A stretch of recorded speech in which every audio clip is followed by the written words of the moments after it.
Dude, that was a good one. Yeah. That's the longest he's been on, like, for I think sure. so, yeah.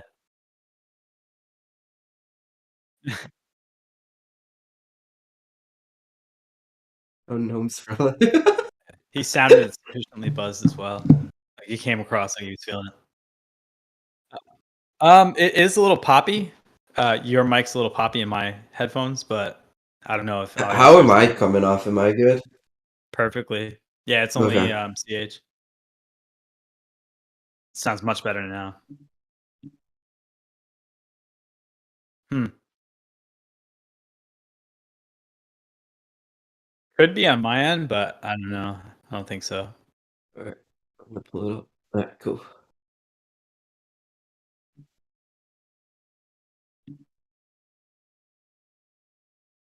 Alrighty. Hello. I paid your vehicle property taxes, IPA. What?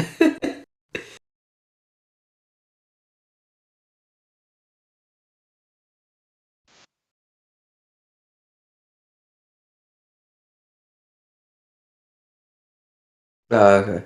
Just say it.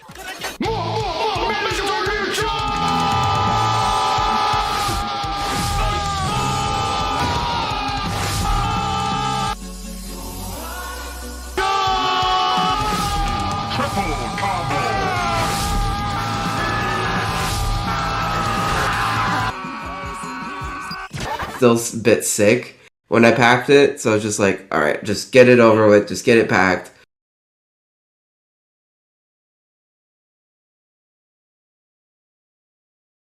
And that's the funny thing is, this is the first time I've sent glass, and it's broken. Yeah. I can hear you guys. I can hear you. They're saying no funny, sound from you. My local post office had like a memo like stuck to this plastic bag saying like, we regret to inform you that your Dude. package was obviously damaged. It's like a soggy box. They still got no sound from you. I got that same shit. Echo from you. The USPS guy was so embarrassed. He's like, I want to let you know it came to us like this. Like this? I was like, right, oh, man, yeah. I believe you. I don't believe Okay, shit. I'm back. We're good here right now. What up, everybody? What's going on? Let me turn my shit up. Oh, so they're gonna just hear me like fucking blowing my nose the whole time. That's all good, man. What up, everybody? Dude, we got a lot of people in here right now, man. I saw Apartment Brewing here. What's going on? What up, Yeah, Steve? I saw him. What up, Will? What up, Alvarado Brewhouse? Look, I'm gonna be honest. What up, Ron Barnes? What's up, everybody? Big shout out to Hey, Alias. Sunset.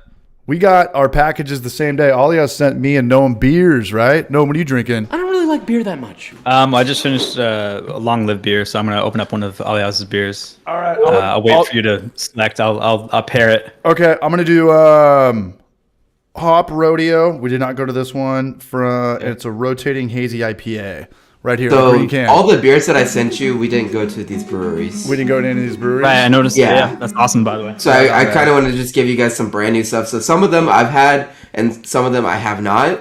So I'm kind of like, you guys get to be. Yeah, we'll crack them. I got a glass and everything, bro. I got a super chat here right now from NWS Small Batch Brewing. It's tipped $5. Twitch alerts. Much love. Cheers, you Braj. Thanks, NWS Small Batch Brewing.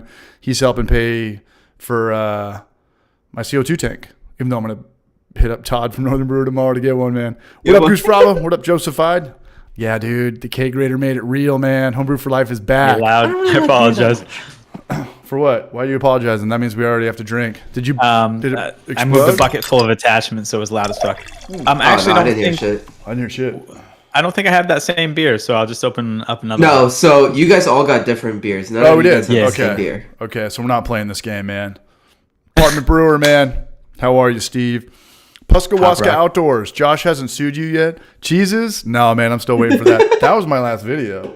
But I edited today. I felt pretty good. I'm doing a really weird video, and after that, Homebrew for Life is pretty much back on. But I'm working almost full-time at a brewery. I'm pouring beers so I can have my daytimes to edit and brew and build Keezers and chest freezers. But I'm back, man. Yeah. Ooh, I think you'll really like that one. What do you got? Can you hold that up again, Noam? I didn't. Yep. I'm staring at my dick. I'll try my best. My lighting sucks balls, unfortunately. Yeah, it but does. it's a double dry hopped, like kind of like a session beer, 5.5. You sound Easy. good though, and that's what matters. All right, I here we try go. my best. All right, Alias.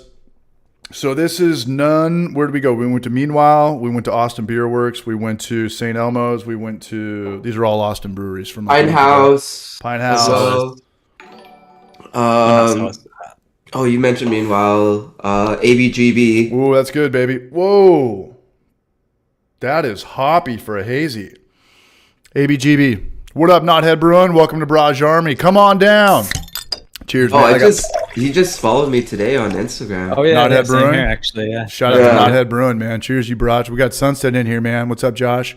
What's up, Josephified? Patrick Smells really Sandy, good. how are you, man? Trouble Brewing with Matt Ushman in the house. How are you, brother? Back off, war child. Seriously. Been missing the vids. Yeah, I'll be back, Ryan. Long story short story long.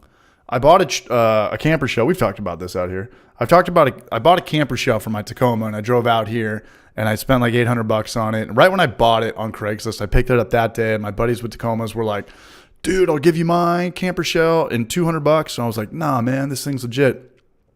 I thought when I came out here, I could just flip it, and it would pay for all my homebrew stuff, a CO2 tank and a chest freezer. And I just couldn't sell it. And I was just like, God damn, I built like 4 Craigslist shit in my life. I don't want to pay out of pocket for this. My camper shell still hasn't sold. But today, we were actually talking like 6 o'clock my time at dinner, and I was like, dude, I kind of feel like shit tonight. I think Gnomes blacked out. Maybe we shouldn't postpone the happy hour. And Gnome was doing some day drinking. And I was like, you know what? I'm just going to go to Walmart right now. And You'll get this kegger. yeah, dude, a really good price is $150 for a brand new 5 cubic footer. That's not bad That's at a great all. price. And I looked at it, it was $174, and I was like, we're fucking pulling the trigger. I have $100 cash on me. The rest can go on the Homebrew for Life business bank account shit that's probably not even a real business anymore. Let's do it, dude. Let's rock and roll. Wow. Yeah. I have to at least say that I was at breweries. It's not like I was just like, I'm kidding, man. Just before this, we all just snorted Adderall, and we'll be up till 4 in the morning. That's why my nose is already. No. Oh, that's our secret. No, this is a good That's how we beer, do man. 4-hour stream. This is a hoppy motherfucker. Yeah, this is really good as well. What's Like your it doesn't ABV? taste like a 5.5. Actually, it tastes like a bigger beer. 7.5. Which is actually a good thing. Okay. I'm supposed So to the try one that Gnome is drinking is by Tups Brewing.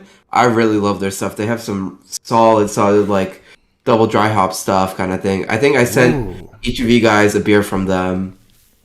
Goose Fraba. 24 hours. Brewing bad. This is almost a double IPA, Braj.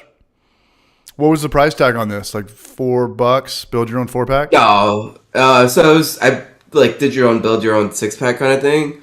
And that, but like they were just single cans, and so Yeah. they range from like $2 for anywhere from like $2 to $2.49.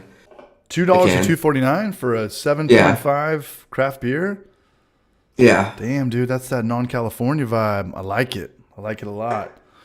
We should get Josh on here soon, man. What up, Christopher Vodka? I want to give a couple shout-outs to a couple people last week. I used to do shout-outs in the beginning. I didn't do that, but big shout-out to Kyle. I'm going to hang out with him tomorrow. I'm staying at Clawhammer in Asheville with Jesse from Still It. My sister was on last week. All the super chatters, much love. The stream was a lot of fun. That stream was a lot of fun.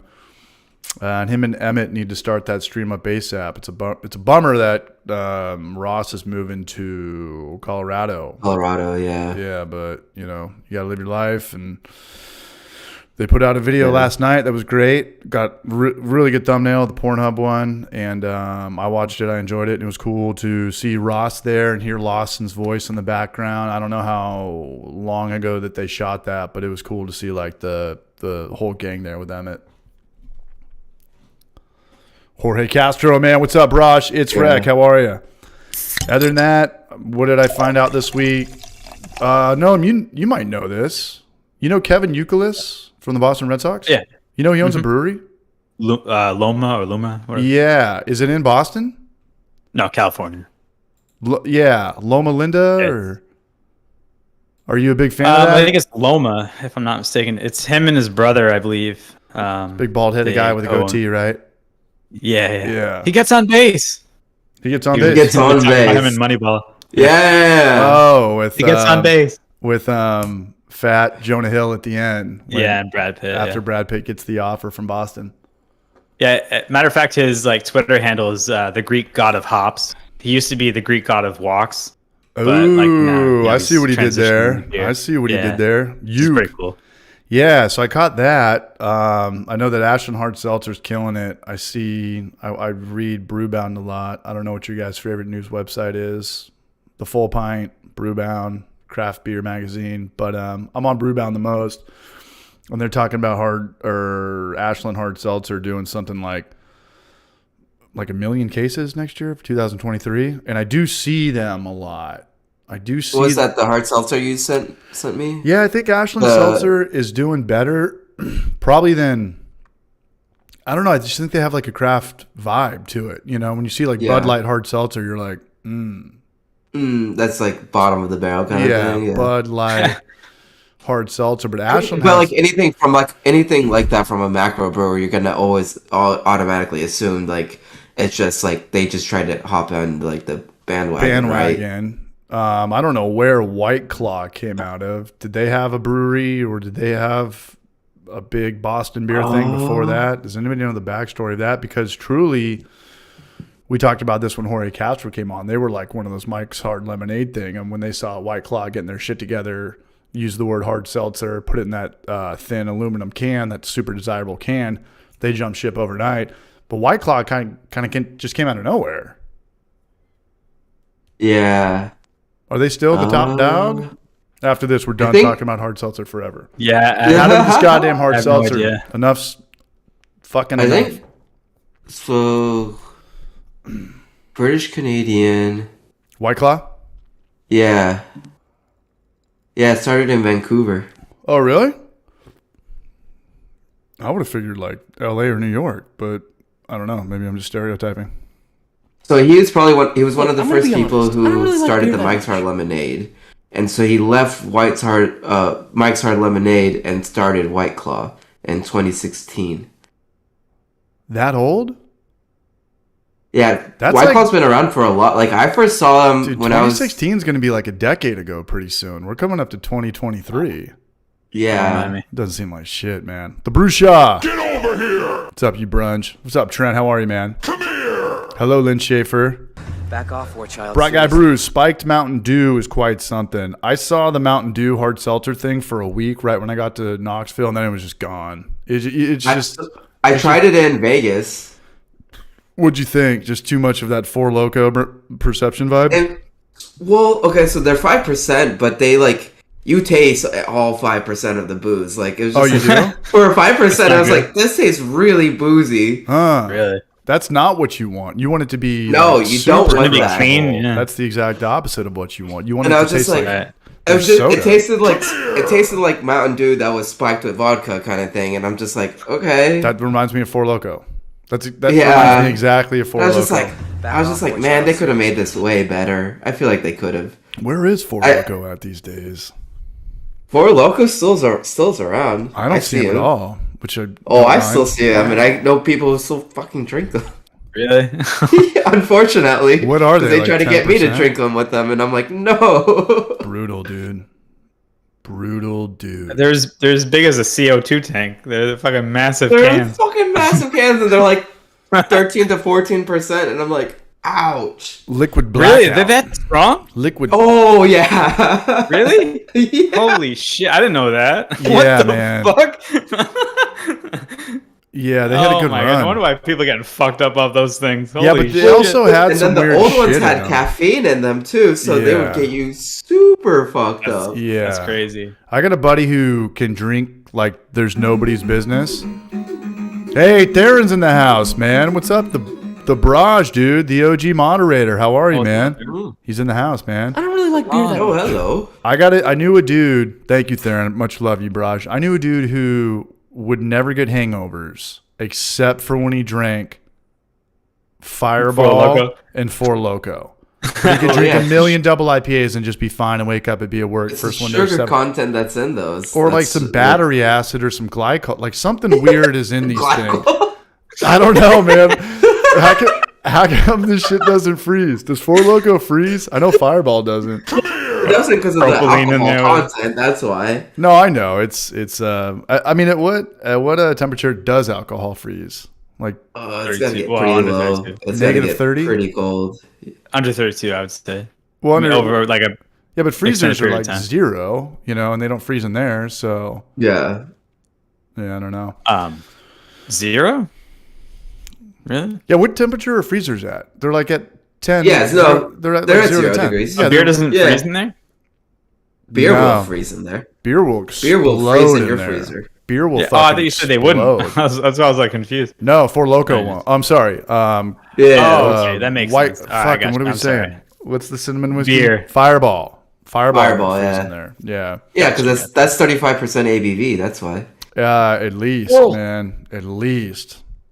But it doesn't taste like it, unfortunately. Made a batch of homegrown, well, except for the yeast, man. Glycol Cold IPA. What's going on, Chris? What's up, everybody? Good to see Apartment still in here, man. Everything freezes at 1%. Kelvin except space At time. 1 guy. Kelvin. At 1 Kelvin. Aggie Except. Box IPA. Hey, if it comes from the apartment brewer, I believe it. I believe everything that he says. Yeah. Binged up some of your episodes today. Shout out to Will for watching the Brew Show's channel. Making some dog treats and pretzels next brew day. Right on, Will. Cheers, Braj. I was talking to Brew Show on Instagram about the whole chilling stuff, and because he recently got a clawhammer supply system, Yeah, I'm stoked he has one and because I'm going to pick his mind on how to he was saying he was having issues chilling his wort in it, Why? and he was just wasting so much water through it, and I'm just like, that doesn't sound right. Those things work so super well. The plate chiller? And plate chillers, yeah, they're super efficient. Kyle's so, 'cause, like, going to jump in and- right now when I start talking shit about plate chillers. I know, right? And then I told him, like, Look, I'm gonna be honest. I don't I really told like him beer try that much. doing like a recirculating thing, like fill like whatchamacallit, a cooler with like ice pre-chiller? water and stuff Yeah. like that. Reservoir? And then it's just groundwater temps is what he was running into issues. so Okay, that makes sense. Man.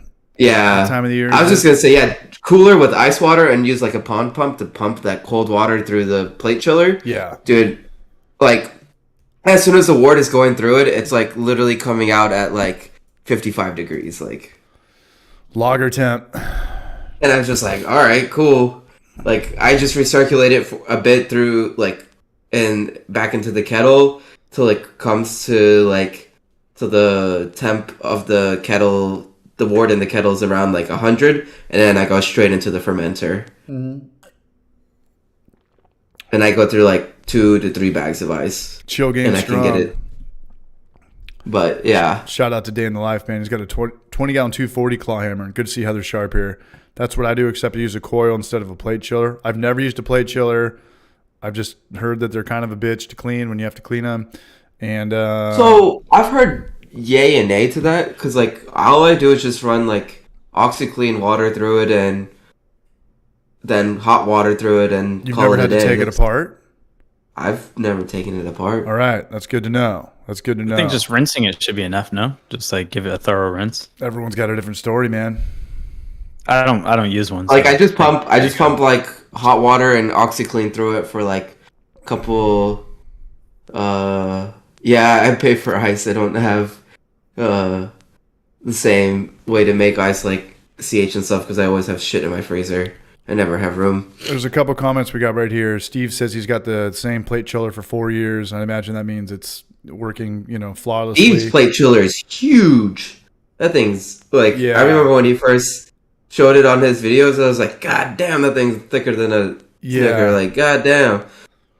And the brew show, as far as my main gripe is on the waterways, trying to recirculate the water. There's 2 things you do, and I used to do this back in my extract days. It's good to have a big sink. I do have a big sink in Knoxville. This is a Chris Vodka trick. I've never done this, but it makes a lot of sense. He does, 2x4s and puts it underneath his sink, so you can put a lot of water weight in there, fill it up with a ton of ice, and just stir it. The fastest way to cool anything down will always be just to stir it, just like Campbell's soup, man, just like grandmother's chicken noodle. And then if you do have the recirculating thing or the pre-chiller reservoir, and just, 2 copper chillers or 2 stainless steel chillers. Literally, while you're cleaning, fill up everything you need to clean in your garage and hit it with hot water, man. That could be a hot liquor tank or a boil kettle or your mash tun or something. Use all the water that's spitting out to just clean with it. It's already hot water.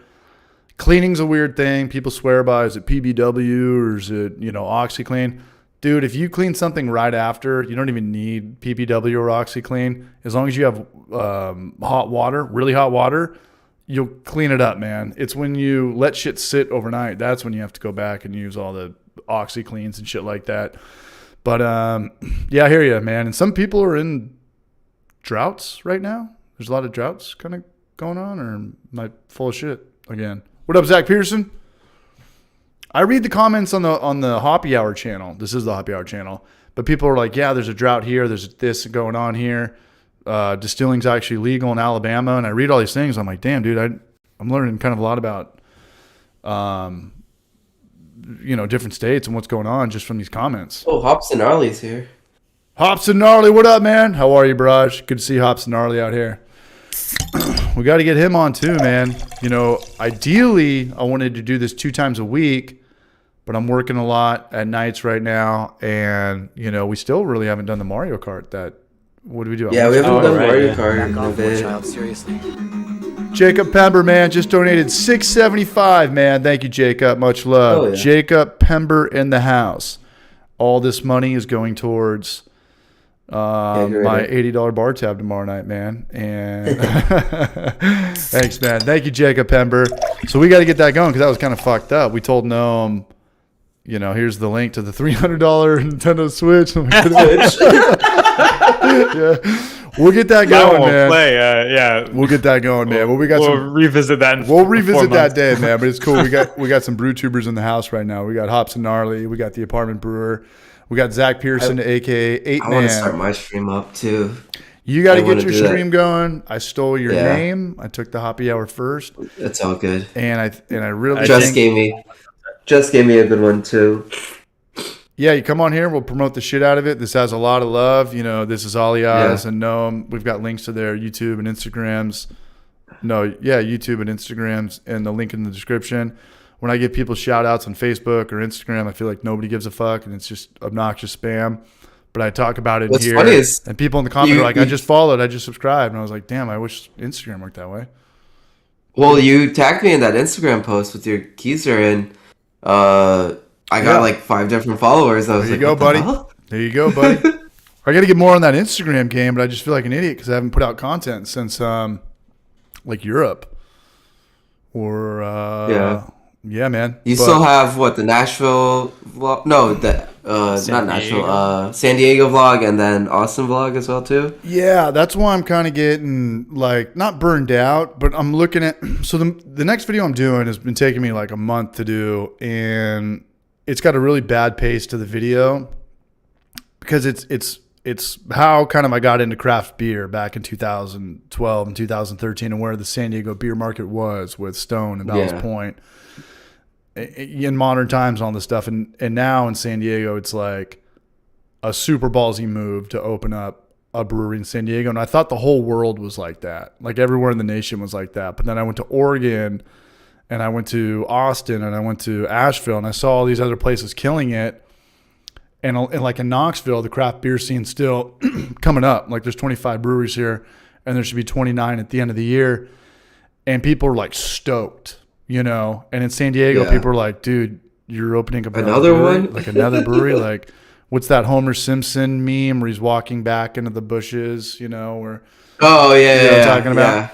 Yeah. And so it's like got that in it, like what got me into beer, and then it's got going to San Diego, which is, the vlog with Booze Brothers and Trevor and the Brew Show and hanging out with all my friend Maury. And, and the night before I went to San Diego, I crashed in Nashville, and so I've got all this footage of Nashville.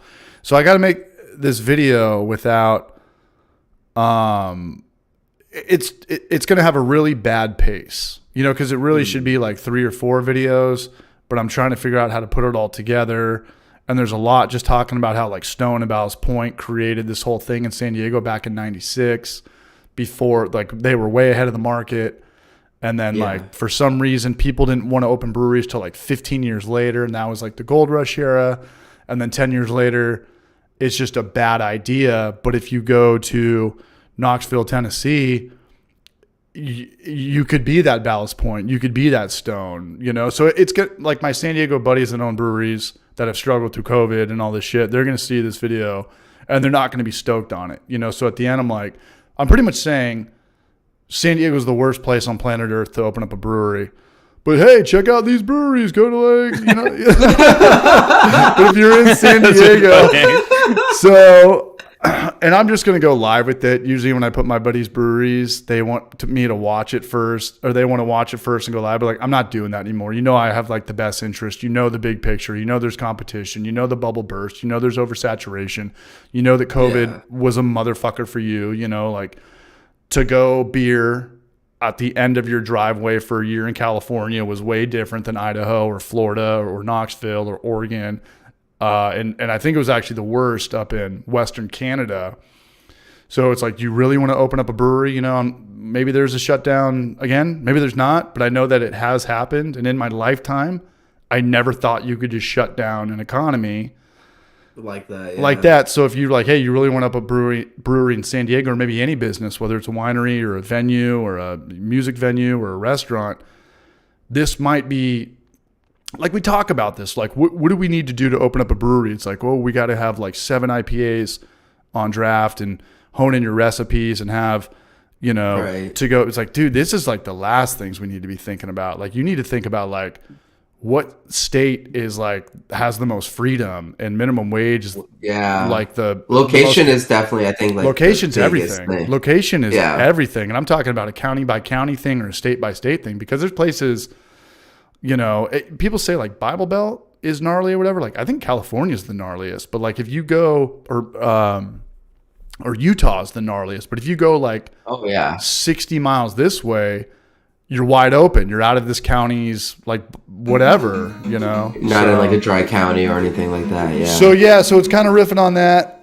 Me and Kyle talked a lot about this because Kyle's looking to, you know, buy or revamp or resurrect a distillery. And Kyle's a smart dude. I'm not telling him anything he doesn't know, but it's not about like honing in your recipes and this and that. It's literally about like moving to the city that's got like the least competition.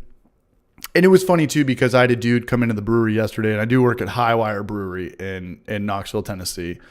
And this guy came in from Kentucky, and he was like, I'm the head brewer here. Hold on, I got a super chat from Brandon Chamberlain, man. Much love you, Braj. Thanks, Brandon. Thank you, Braj. He's always chipping in, man. And this guy was like, you know, I live in this town where there's maybe like 10,000 people, and there's only a couple breweries. I'm like, that's you can't have low population. You can't have low population. Okay, so the key to the brewery thing to me is like, you want like 100,000 population city and then like 10 breweries. That makes sense. Like, that's be like, there's enough people here. Like the ratio has to be. The ratio's got to be like, that's the perfect ratio. But if you have only a population with like 5 or 10,000 people, it doesn't even matter if there's like a brewery there, because those people there's probably not a college there for one. These people are probably dead set in their ways of like drinking PBR. They don't give a shit about craft beer. Why would I pay $6 for a craft beer when I can go to the store and get, you know, 6 Yinglings for free? So you want kind of that nut that's like 100,000 people, and you want like 10 breweries there. Something like Johnson City, you know, something a little bit smaller, Knoxville. It's not about like having the best beer. It's about like having the most freedom and the least competition, but with a decent population. I think that's like the first thing you need to be looking at if you want to open more up opportunity to stand out. And this is outside of beer, man. This is outside. The only thing that literally works on every corner in San Diego is Mexican food. Like, that is it. And it, for whatever it's cheap, it's affordable, it's all delicious.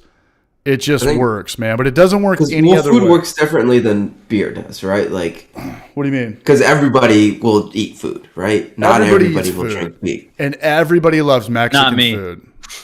Yeah, except Gnome. Gnome never eats. Gnome doesn't eat. Gnome's allergic to food. He's allergic to consuming food. But everybody likes Mexican food. Everybody likes pizza, and most people like hamburgers. But you can't have like, egg roll, Vietnamese shit on every corner. No, it wouldn't work. You can't have sushi. Work. You need maybe a deli. No, I think Mexican food's more popular than sandwiches. Ooh, everybody likes delis. Yeah, that's a good one. Mexican food is just so fast, though. Like, sometimes you go into a deli and people are like, oh, I'll take the number 30. He's staring at the board up there. And even bad Mexican food is still good Mexican food, in my opinion. Like, true, but you could also say that about what's pizza the bottom tier shit? Like Taco Bell? It only gets better from there, really. You know what I mean? I love Taco Bell. Pizza is expensive. And you got to wait like a half an hour. People don't really make... unless you go to like the places that like the pizza by the slice. Pizza by the slice, yeah. That's I mean, that's what I spend a lot of time in New York doing, right? Like, I love that. That was so good. That's a weird thing too, because how many pizza joints are in New York, and they're all probably successful, right? It's like Mexican food in San Diego. Oh, there's hundreds and hundreds and hundreds. Yeah. Is it the best pizza you've ever had? Like, light years better than Austin? Oh. Yeah, I would say, but like, there's people who make like New York style pizza here. All right, but I'm going they overcharge in, man. It here. So yeah, that's why I'm having a really hard time with this video. But after it all came back. Sorry, yeah, I know. No, that's awesome. Timed it all together. Sell me some Adderall, man. And then after I get this video out, it's pretty much on, because I can crank out the Austin thing, and I've got some jokes written about how I don't want to get into it, but I mean, maybe it's gonna bomb or whatever. But that's a way easier video for me to make. Yeah, because it's really just one video. Like, hey, let's go party in Austin. I mean, you have a lot of. I remember you had your phone out pretty much the whole time. Oh, dude, we're dancing, man. We're on stage, like, we're fucking living good, man. Dude, you were the mayor of Austin. Yeah, Alias was the mayor of the entire world that night. That was a fun night. That was a great night, dude. I had a great time. Thanks again, Alias, for putting us up. Absolutely. I still think about your dance moves, and it's just hilarious.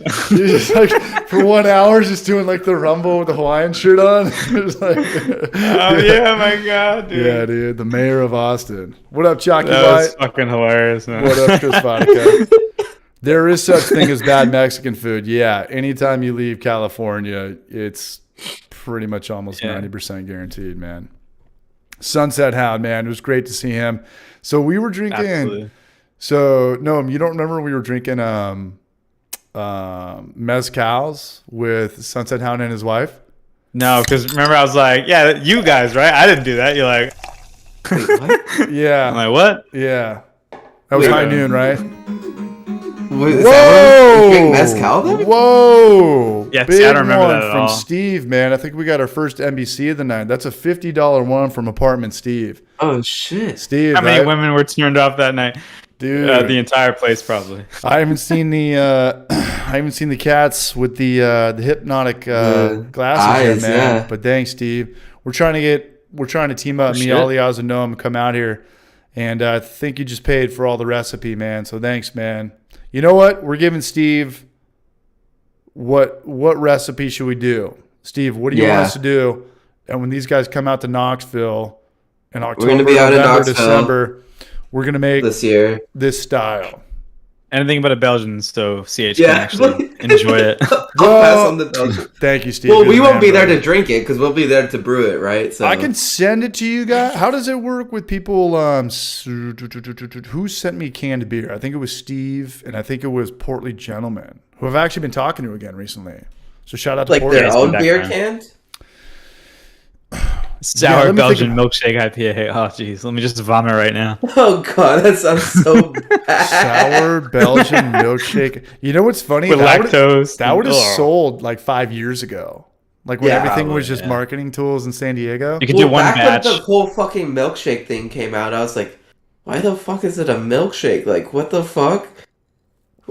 Then people were like, oh, it's so good. This is the only type of IPA I'll drink. I'm like, okay. Pretty much to see if that marketing tool would work. I mean, you almost have to look at beer that they sell. It's just marketing tools now. And I would go that route. You know, people are like, is it a stout? Is it a porter? I would like, whatever's more popular, fucking call it an IPA. I don't care if it's a whatever. What people recognize, and that's why Sculpin had the best branding of all time. Like my mom, who literally doesn't really drink, she doesn't drink, but she would just go to a bar and they're like, hey, what do you have? And she sees like the fish. She's like, Sculpin. She has no clue what style of beer that is. There's like Sculpin, orange, spiky fish that I see all over San Diego. Yeah. That's when you're making money, man. That's when you're making money. Steve, we're not doing that though. Second one, bro. We're doing second one. Strike one, brother. Doppelbug? You said a Doppelbock. Let's do it. Let's do an Oktoberfest, man. Let's do a multi-lager. Yeah, I'm down. You can do that. Yeah. That's kind of late. I mean, that's that's a Doppelbock. A Doppelbock is definitely a multi-lager. Biscuit, honey, graham cracker, darker than a Yingling, but with lager yeast. Let's do it. Let's do it. German lager yeast. Do it. WLP. Do it. Something. Let's do it. Do it. Ben Stiller from do it. What was that movie? Ben Stiller and Owen Wilson. Do it. Do you remember the whole Shia LaBeouf one where he said, "Oh yeah, just do it"? It's Yeah, a Keezers. What am I thinking of? Starsky and Hutch remake. The movie sucked, but that scene's awesome. Let's do Oktoberfest. Yeah, call to Marzen. Yeah. Call to Oktoberfest. Call to Bach. Sorry.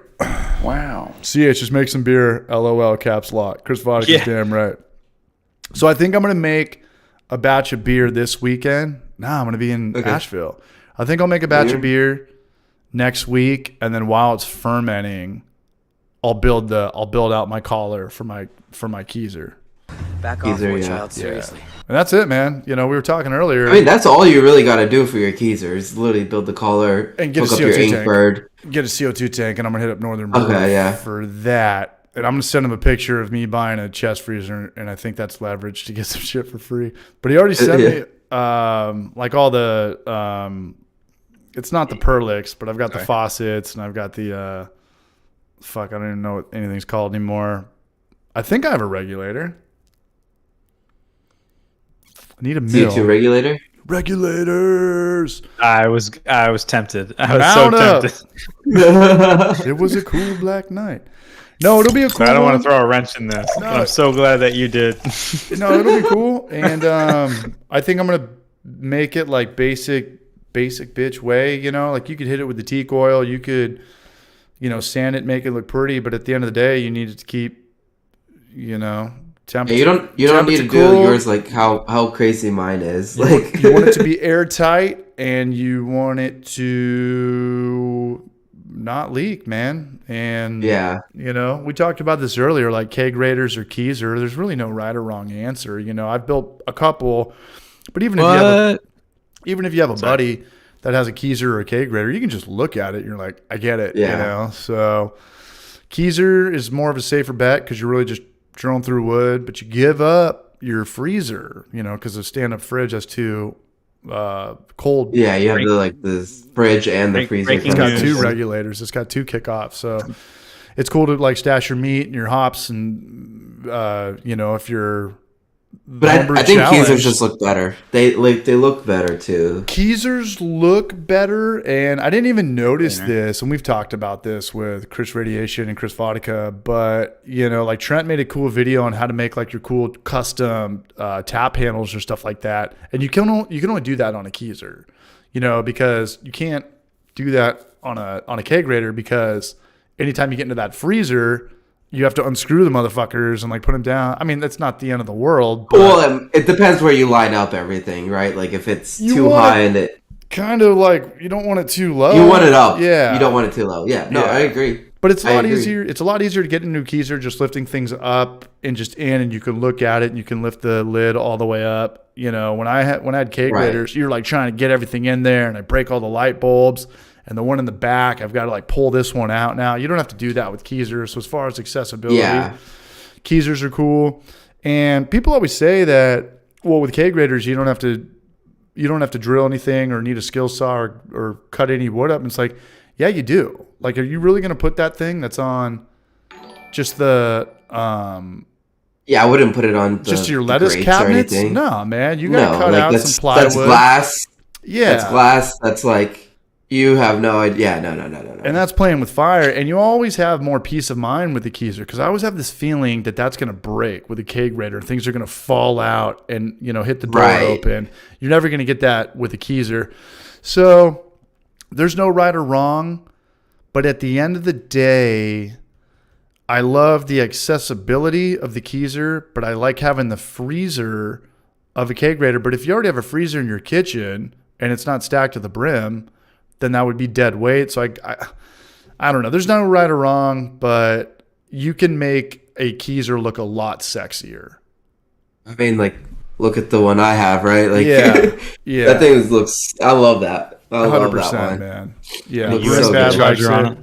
We'll make a little chat for it though. What up, RP? Welcome to Barrage Army, man. We got a member in the house.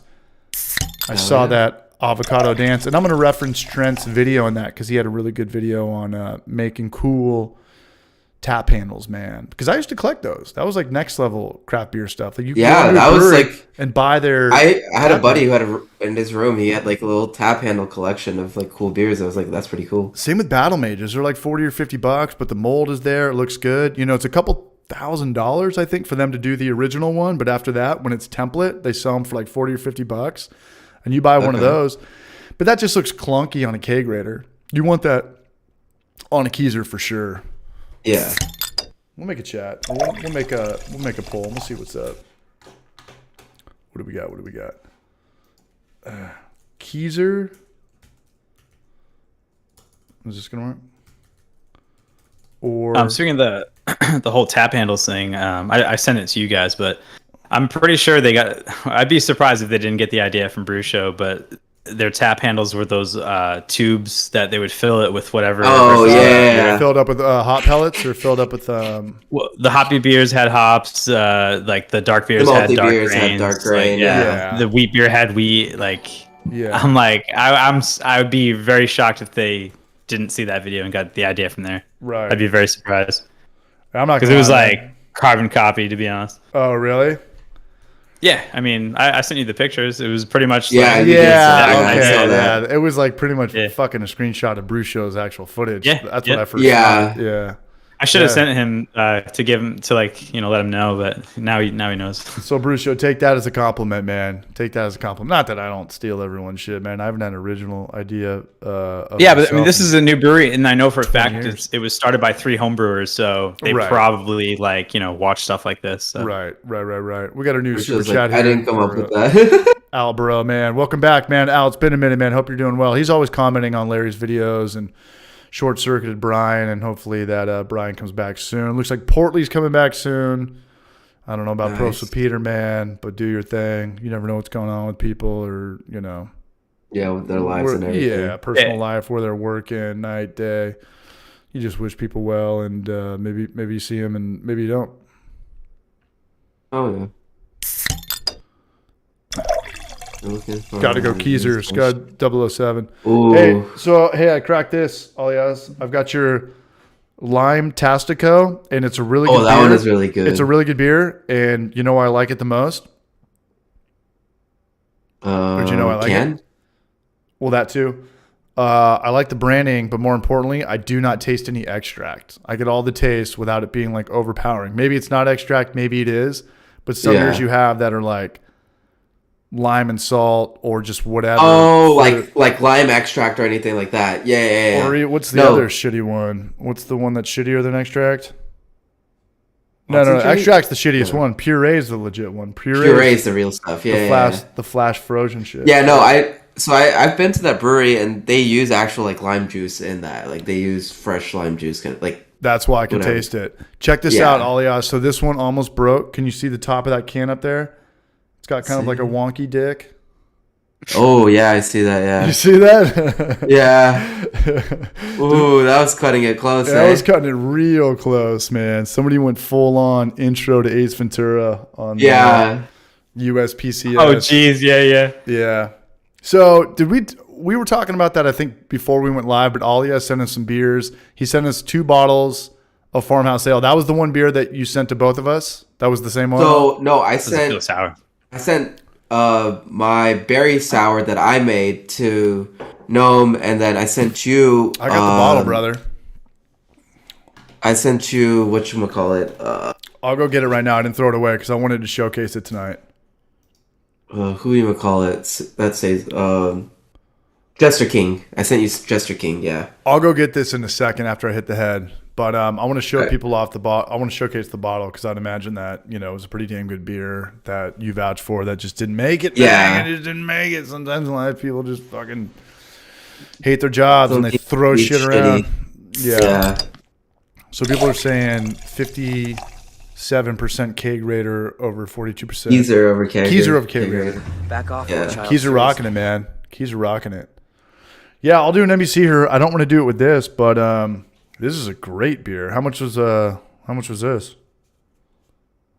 The Limetastico? Yeah, this is fucking. I think it might have been less than $2. Either $1.99 or less. Yeah. Dude, sour mashed, lime, sea salt, flaked maize. It's on that. Well, I wanted to. I wish I did take you guys to Blue Owl because they do nothing but kettle sours. That's all they do. Okay.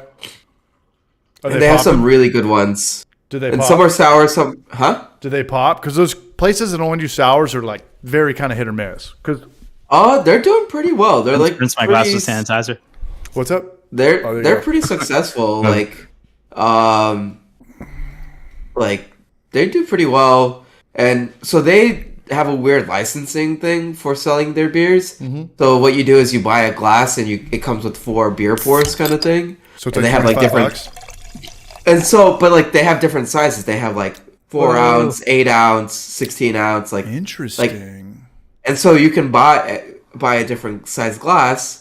Oh, I was really excited for you to share that one. Dude, what is that all about? Four Loko and Mad Dog just had a kid. Am I gonna live till tomorrow morning? And they named it Gnome. And so I sent same brewery to It's overflowing too. You got one, but it's not blueberry. Yours is Tiger Blood. Sour Punch. Dude, that smells like those rings, ring pops. Oh yeah, like ring pop. That's what it smells like. Yep. Holy shit, dude. I sent was it Blue Owl? The Tiger Blood one. I got Tiger Blood. CH. Tiger Blood. Man, that smells fucking tremendous. Holy shit. Is Tiger Blood the old Charlie Sheen winning quote of the day? I don't remember, but I got Tiger so Blood. I saw those 2 beers. Like I was just like, fuck it, let's see what they have.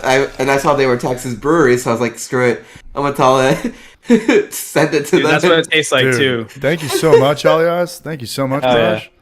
This is gonna be fun, man. I still have, I think NBC. Yeah, I will. Let me get it halfway, and then I'll finish the rest. I don't want to NBC any of these beers unless Steve tells me to. Apartment Brewer It's tells me delicious, to. Chris. It really is. It literally tastes like a slightly less sweet blue raspberry ring pop. Oh, okay, hell yeah, dude. I saw you standing alone. Antifreeze beer. What up, Christian Ramirez? How are you, Barrage? Yeah, that Limetastico is probably my favorite from Blue Owl Brewing. Okay, it's sorry. I knew it was like right up your alley because I know you love Mexican beers and I know you love like lime and sour beers too. So it was just like perfect, dude. Fucking, you did way better getting me free beers than my parents ever did listening to me on my Christmas list when I was a little kid, man. This is phenomenal, bro. I added 214 milligrams of THC to my latest batch. Well, fuck. Give me a pour of that, please. I'm gonna do a toast right now. This one's Dahlia's and Apartment Steve. This is the it's a delicious beer, but it's definitely an NBC-able beer. I love the taste. This is definitely high on my radar. If anybody ever sees Blue Owl Brewing, if they're using the real deal and all that stuff, I don't know how far their distribution goes, but if you do see it, unfortunately, they're only here in like Texas. That's how that works. So when they do get bigger, then they do go to extract. So if you can get it now. But here we go, man. Just say it.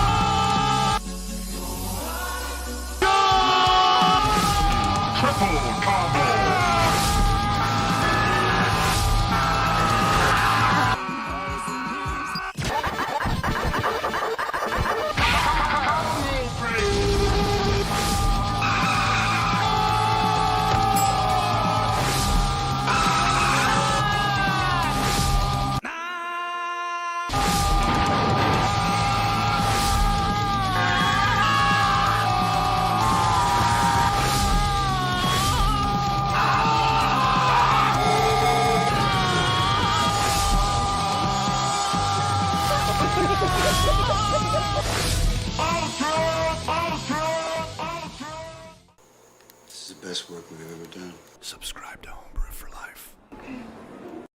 Yep. All right. Cheers, Barages. Yeah, I need to brew a beer, and then I could redo some NBC stuff, man, because it's been a little bit. Thank you, Alias. Thank you, Apartment Brewer, man. Thank you so much. I didn't come up with a new thumbnail tonight. I'm still riffing off Clawhammer Supply, but it's all good. We are missing party time, James. Bluebeard's shooting out of his nose. Best on vacation, I think. Yeah. Yo, bro, just hit that like button. Everyone listen to Chris. I'm dying to find out what he thinks about Portland, Maine. I really am. For as much as I've been talking about that, I hope I wasn't the reason he went, and he's disappointed. Let me put it that way. What? I'm sure he's had a good time. I've got a super chat here from Will, man. Thank you so much, love. Can you set it up so the NBC video plays where the chat is and we all watch y'all chug sometime? I can make it smaller. I can do that, and that's good feedback. I don't know if I want to fuck with it right now, though. Will, I'll do that next time. Yeah, so we can all chug a beer together in real time. Yeah. Or Alias can chug his seltzer water. Seltzer water, yeah. All right, hey, I'm going to go get that bottle really fast, Alias, because I want to showcase what you sent that did not make it. It's got like a little bit left. Fuck, I'll crack it. Be right back. But, so, Gnome, you know that New Zealand Pilsner? Yeah. That I had made when you guys had come? Mm-hmm. I still have some left on tap, and it has gotten even better over time. And, like, it's kept its hoppy flavor and stuff like that. I think because I did a closed transfer because it was in pressure fermentation and whatnot. Mm-hmm. Dude, it's now crystal clear too. It's so good. Oh, I don't doubt it. I just, for me, I remembered like just drinking glass after glass of your saison. I just couldn't get enough of that shit. That was, dude, you went through that saison, yeah. Sorry, I'm gonna have a little bit more. All right, just half a glass more. What is it? You had another beer on tap, no? Or am I wrong? I thought you had three. I had the West cider. Coast. The West Coast. Oh yeah, the West Coast. Yeah. And then I had the West Coast, I had the New Zealand, I had the saison, and then I had a cider on tap as well too. Mm-hmm. Yeah. And then no, Sunset, you got to try the New Zealand Pilsner. I had my Philly Sour was the one that was fermenting. And which you guys got to try like the wort, and then I really wanted you to try that berry one. Yeah, because the berry one was so good. It is so good. I can imagine. I had barely any, like tremendous, man. Because it was blueberry, raspberry, and blackberry. It was just like a trio frozen blend mix, and I was just like, "Fuck it, dude." When I when I opened the fermenter, it just smelled so good. When I was like kegging it up and everything, I was just like, "Oh, this is amazing." Yeah, and the whole box reeked like just stale beer. I bet. Yeah, I was just like, "Oh." They had to have known. Like there's no fucking doubt. I told them I'm just shipping hot sauce. Yeah. Oh, I always say a yeast sample. Because you're not lying. It has that yeasty smell to it. Yeah. Well, no, you're not lying. You're telling the truth. That's true. Technically, it sounds a lot better than beer, which is legal. I'm sending an alcohol. Philly Sour is on tap, as well as the berried version of that Philly Sour is on tap.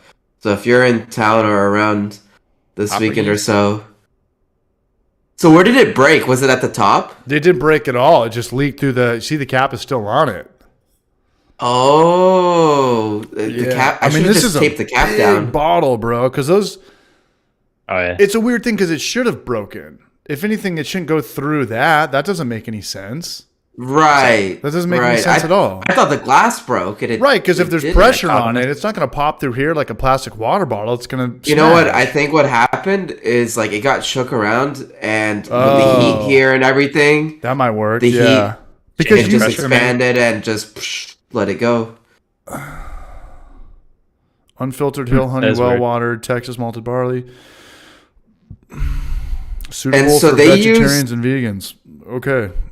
They use wild yeast. I mean, they say that stuff because like Austin's very big on the vegan vibe here, like California. Yeah. But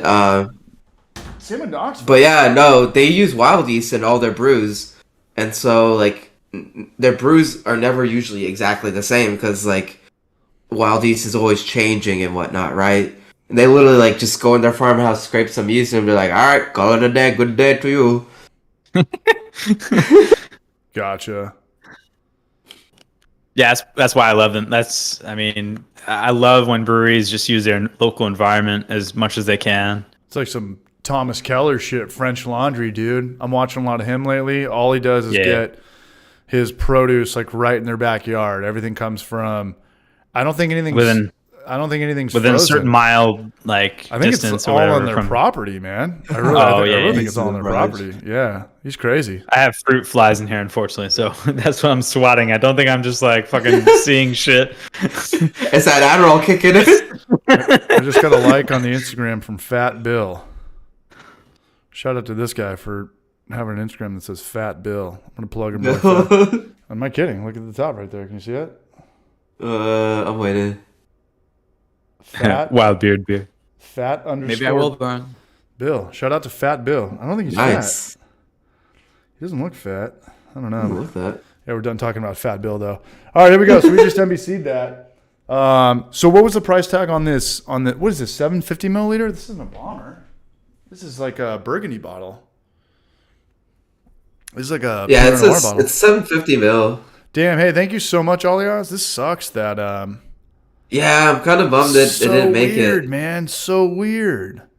Like I what thought, I'm like always worried when about. you said that, I thought I was like, Glass. oh shit, the glass broke, and then you're like, pull out the bottle. I was No. like, wait, the glass is all there. What the hell? Every time I've shipped glass, my shipping glass rate's 50-50. That's why I don't do it anymore. But it was always because Yeah. the glass broke. What about you? No, You gotta like go overboard with like any No. foam you get from like other Did you- shipping or any bubble wrap. Just like save it because like you're gonna need it. yeah. What's up? Sorry. Oh, So, yeah. did your glass break? Your glass actually Yeah. broke. Yeah. Oh, okay. Yeah, That's about what's like supposed to three happen. quarters of the way at the top, like kind of where, like it meets Oh, where it almost. next- That's where it broke. Yeah. Yep. Damn. All right. I'm drinking the next one from Alias. I'm drinking Sucker Punch Tiger Blood Sour. If you haven't already done so, give him a follow in the Instagram or in the YouTube description. We got Alias down there, aka Brown Men Brewing on Instagram, and Gnome to his YouTube channel. Show them some love. Also got merch. Homebrew. He's got some merch too. Fuck, I should have worn your shirt. I just did all my laundry. Jaggers. They might actually pitch different yeast to like re-ferment in the bottle. Keep that in mind. Like that might be the more active yeast that like Yeah. Rocking the battle dictates the mage. flavor that you're getting. I'm sure you already know that. Though, like you. Anyways. Gnome, how many times have we sent beer to each other? Just the one time? Because I know you've had Battle Mage and you've had Booze Brothers Tropics. And you sent me the I bottles. only sent beer to you once. Oh, we've only done one. Okay. Yeah. Yeah. What did I That was send like you? my own. Did I give you the watermelon tahine? The kettle salad? No. I didn't that get you sounds that. No, so it was good. Culver Blackberry. Oh no, yeah, Culver Blackberry. Yeah. Yeah, Shoots brought South Blackberry Coast salad. Vienna Lager. How was the South Coast Vienna? That was probably like right when they opened. Yeah, it was like their first beer, I think, if I'm not mistaken. Oh gosh, what else? Battle Mages, Shroud of Hazy Mist. Shroud or Shroud of Mist. something like that. Yeah. Yeah, that. And I forgot what the other beer go. was. Oh, look at that. Look at that, man. I'm the beer monster. I'm in your beer. What up, Short Bus Scotty? What up, Jaggers Brewing? Damn, we That's still got pretty clear, 75 too. people here, man. All right, here we go. Yeah, we Tiger had like Blood. 83 at some point. Oh, that looks really good too. Yeah, hell yeah. You know what? The stream's going pretty good, and I haven't put out a video in like 5 weeks. So much love to everybody who's here right now, man. Everyone who's here, the super chatters, the people who comment, the members, the subscribers.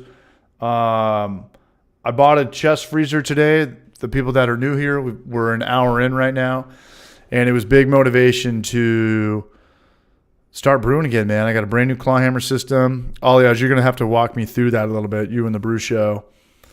Good. But we're going to be brewing, man. I got that chubby fermenter from Anvil, and it's time So you're to gonna start. have beer on tap when we visit you? Oh, fuck yeah. Yeah, and we talked about this last time, Gnome, or not the last time you were on, but like I'm just gonna do a West Coast IPA just to get like my my mojo Just to back, get dialed in. my confidence back. Whatever you do well. Yeah, that's what you know best, right? So it's just like stick to what you know best. Yeah, in the beginning. Fucking mermaid tears, man. Amarillo and Nelson. I don't know. I gotta go. I still have all my recipes and stuff. But I'm looking forward to it. Yeah, man. I don't mess with that vegan Clarity Firm shit, man. It's gluten all the way. And sorry, Trent. Close your ears. Vegan, sorry. Still in here. Yeah. Knothead Brewing. Any advice for starting a channel? You're talking about a homebrew channel? I have a lot of advice, but there's 2 videos that are going to get views. It's the grain to glass videos, and it's the videos that are like 10 steps, 10 beginner steps, or 10 ways to save money, or top 10 things. Tips. Yeah. Yeah. Tips. Those work. I could put one of those out every week, but to me, that's not like integrity. That's just kind of like, I mean, at the end of the day, like you got to get views and shit like that. But I could crank those videos out every day. But it's the grain to glass videos. Keep them under 8 minutes. Just have a clean thumbnail. Don't do too much. Popular styles of beer, and then ways to save money or ways to DIY stuff, and just know that the DIY stuff is also really good too. It's really great, man, and just know that the homebrew community, it gets people like motivated to try something new, try something different. Like and there's no rock stars in homebrewing. It's a slow burn. Ask Trent. Trent's probably been doing this for 2 years. I've been doing this for like 6 years off and on. I've quit a couple times, but it's a really rad community. We're all here for one thing. We drink beer. We want delicious beer. We're passionate about it. Are you ever going to be a millionaire? Are you ever going to be a millionaire? Not even fucking close. Are you ever going to have like gas money and maybe rent money if you don't quit? Sure. But there's 2 things I care about as far as hobby goes. It's beer and it's video games. So it works well, man. And don't make 20-minute videos. My first videos that were coming out, they were way too long. And as time goes on, people get less. Unless it's your apartment, Steve, then you can do 20-minute. Yeah. He does 20-minute videos. He's the only person. Yeah, Is there anybody else that puts out long? 2.5 Pints puts out a lot of videos, but they kind of went down a weird rabbit hole of spending way too much time on production. My biggest advice to starting a YouTube channel: film everything with your iPhone. Film everything with your iPhone. Landscape, yeah. Yeah, I was very surprised on that. I was very surprised in the Austin trip. I was like, because I just saw you with your phone. I'm like, I didn't bring my is that camera what at you all. use? Yeah, yeah. I'm like, well, okay. Yeah, I shoot everything. I know a lot of people who use phones for their YouTube stuff, and it comes out fantastic. And I don't know how those like filters and posts, but you could make an iPhone or a Samsung or a Google Pixel look like 24 frames, like a movie thing. I just don't. You can buy like plugins and $100 things and stuff like that. Yeah. I'll never get into that world because at the end of the day, Homebrew for Life, I try to bullshit and I try to be obnoxious or funny or fucking random. But it's a tutorial channel. You don't need to have like 4K to teach somebody how to like, save money cutting wood or chopping it this way. You don't need 4K explosions for home improvement channels. Like at the end of the day, tutorial channels It'd be a lot cooler if you did. But it wouldn't make the views go up. It wouldn't do anything. Like my favorite movie of all time, or my top 10. It's just 1,800 top 10 favorite movies of all time is that movie Clerks, which was Kevin Smith's. It had to be his first movie, but it's black and white and it's just all dialogue. Yeah. It's like the exact opposite of Transformers. Yeah, we talked about it before, like I mean, like look at Saw, the first Saw movie, right? Like. The best one. The whole thing was filmed in one room. One shitty high school locker room. Yeah. Yeah. Mm-hmm. So, it's a weird thing. I've got kind of a love and hate relationship with Homebrew for Life. How you tell the story. It's how you present yourself, how you tell your story, and just have fun with it. Most of Brew Show's footage is 720p. Most people aren't going to know what that means, but it's pretty much like crop sensor. It's not full frame, I guess, 1080. But no, man. I love Homebrew for Life. I wish it didn't take forever to put out content. In all fairness, that's kind of why I created the Hoppy Hour, because we can just riff. And I look at Tom Segura, and I watch a lot of comedians all day. You know, Bill Maher's got a new podcast called Club Random. They post clips from their podcast, and they always do well. Like Joe Rogan does that shit all the time, and that's what they do, and they clickbait the shit out of it. And you know, Aaron Rodgers went on Bill Maher's podcast, and that's a very ballsy move for Aaron Rodgers to do, because most pro athletes, their PR people say, like, don't go on Howard Stern, don't go on this. It's controversial. It's controversial. They're gonna bring up shit that you're not comfortable talking about. The NFL is a very woke league, but it wasn't as woke as it was 2 years ago. There's no way Aaron Rodgers would do this then, but he went on Bill Maher's podcast and just talked about like the ridiculousness of like COVID, the like you shut down the beach. We just played a game for 3 hours. Now we got to wear masks for the overtime coin flip. And then like he did a pretty good job. But then I look at Bill Maher's thumbnail. It's like Gavin Newsom in the center. Like they didn't even say anything about Gavin Newsom, who's the governor of California, who's probably going to be the next president, either him or the guy from Florida. They didn't even say anything about Gavin Newsom. And they put him right there in the center because he's probably the most hated or loved guy in California. And if people don't kind of understand like politics or the electoral college, California is the most powerful state by far, solely based off population. We have the most House of Representatives. And I was like, dude, this is like, whoever did this thumbnail, I'd imagine it's not Bill Maher, who's pushing 70. But there was no reason to put Gavin Newsom right there. You know, he's a new marketing tool. That was just straight up clickbait. Yeah. So, and that's how it is. You know what? I clicked on it to look at it to be like, okay, are they going to talk about Gavin Newsom? Didn't say a word. How many videos are like that? I find that like regularly. Like it's just most videos. Like, did they even talk about the title? Doesn't represent anything. Yeah, that contained in the video. Yeah. I don't know. No, so and at the end of the day, people aren't going, and it's me included. There's a whole thing called CTR, click-through rate, and I'm sure you know. Obviously, Trent knows what I'm talking about. I talk about this with Kyle every day. With the good thing about Homebrew for Life or Trent's channel or Clawhammer's channel, there really is no such thing as clickbait. Like they're really like Pornhub IPA or whatever. It's like, you know, it's going to be a grain to glass video. Yeah. Like, you know, it's going to be like, we're not just going to be two guys sitting there talking about who won like the UFC fight getting knocked out, you know, but like some people hone in that CTR so good that it's just, CTR is just like its own fucking world these days, man. Just getting somebody to click. Like so many companies spend so much money on A/B testing where they just look at 1,000 different images, like the hue from that, the saturation from that, the brightness from that, like what attracted the human eye. You know, the fly that's looking for the lantern, like, you know, if you give, 10 lights in a room or 10 lanterns, what flies go to this one? You put a million different dog foods out there and let puppies go. What goes to that? People do that now with thumbnails or advertisements, and then they go after that. We don't have the time to do that at Homebrewers. I'm like, hey, this looks good. Put a question mark in it and a money sign, ship shape. But there's people that focus on that way more than they focus on the actual content. But that's what gets the viral video. That's what gets the click.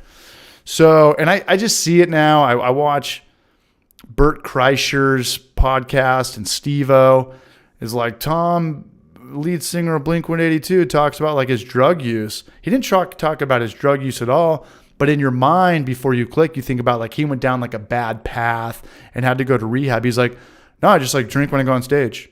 And you're like, what the fuck did that have to do with the title or the thumbnail? Yeah.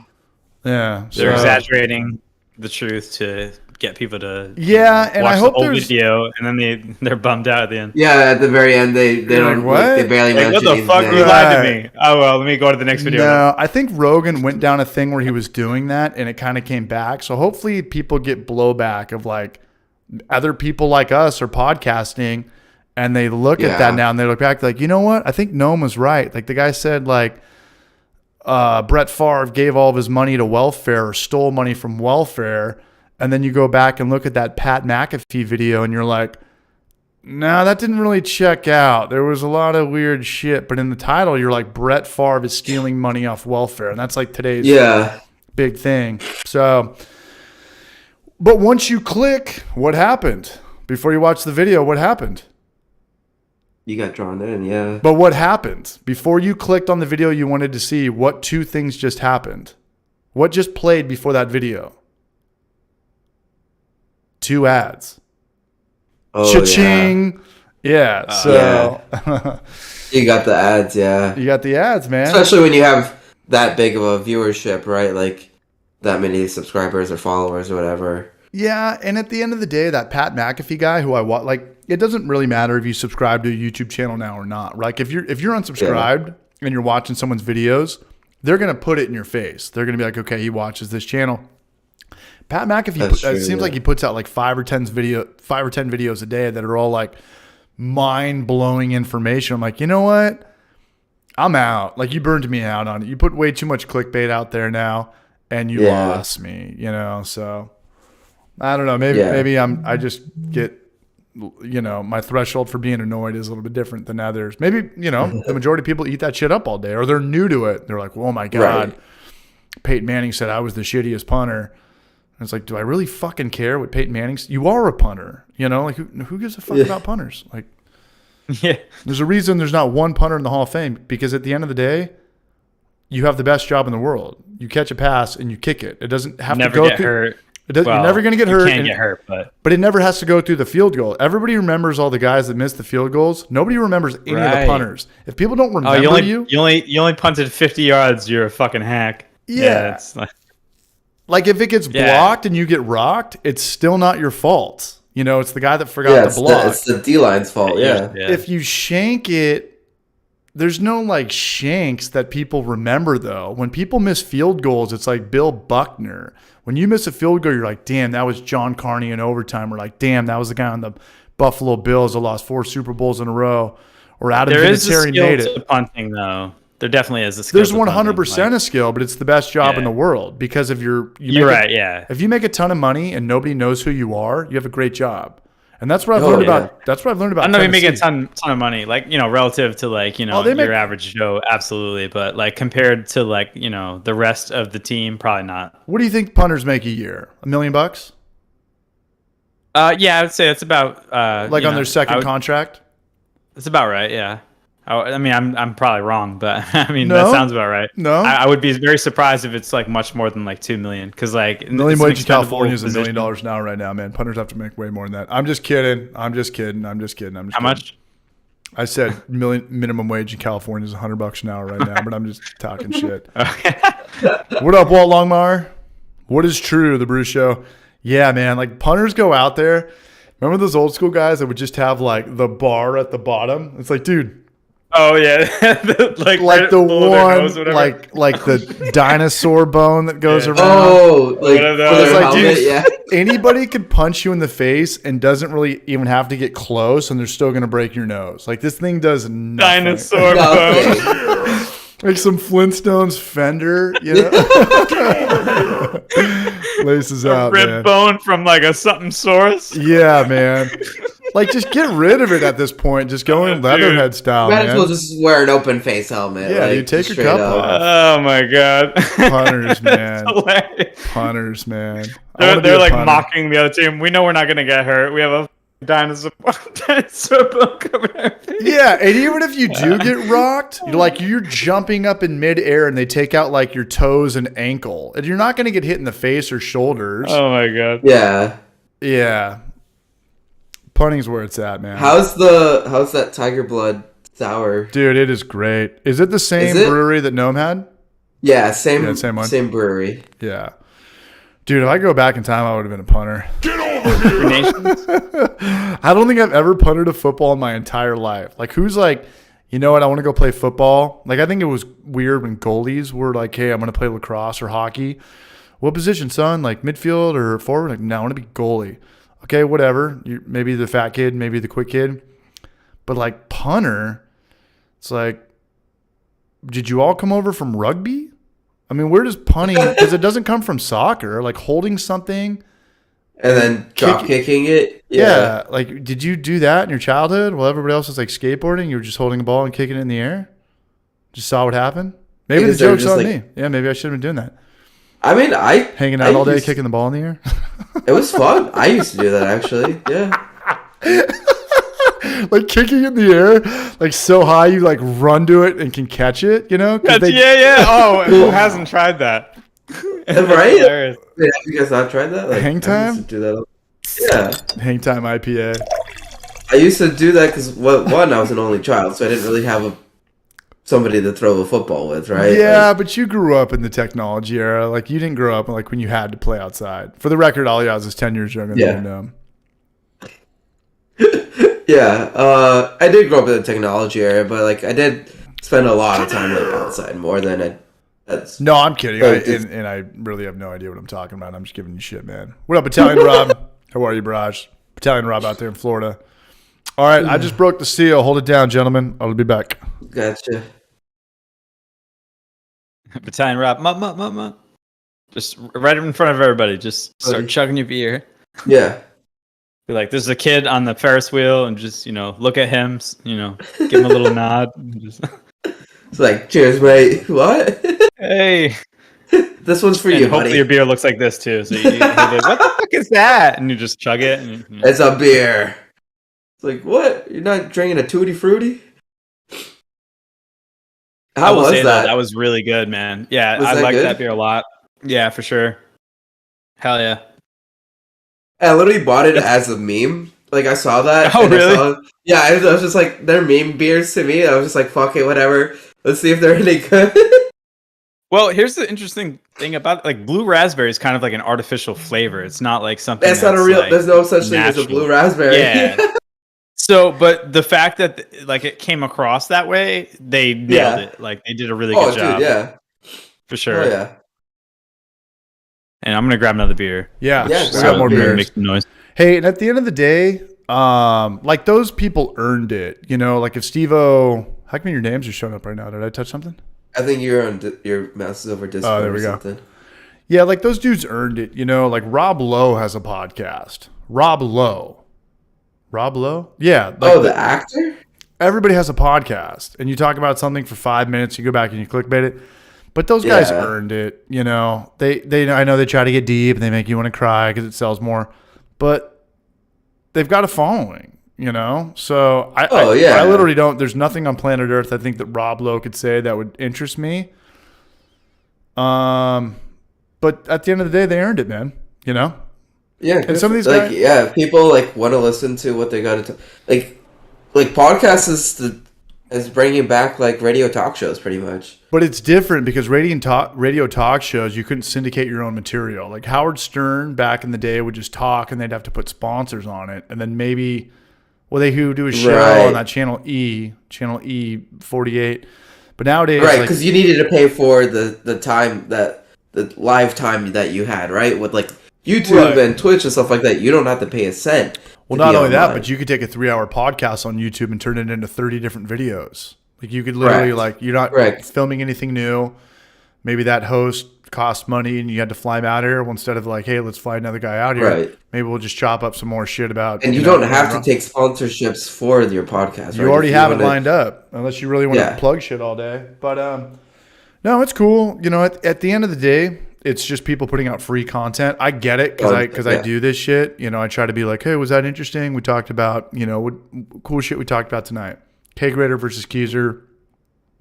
Last week it was Kyle talking about dealing with customers after, Emmett goes out of town and stuff like that. And it is interesting, and people do not want to listen to a whole 3-hour podcast.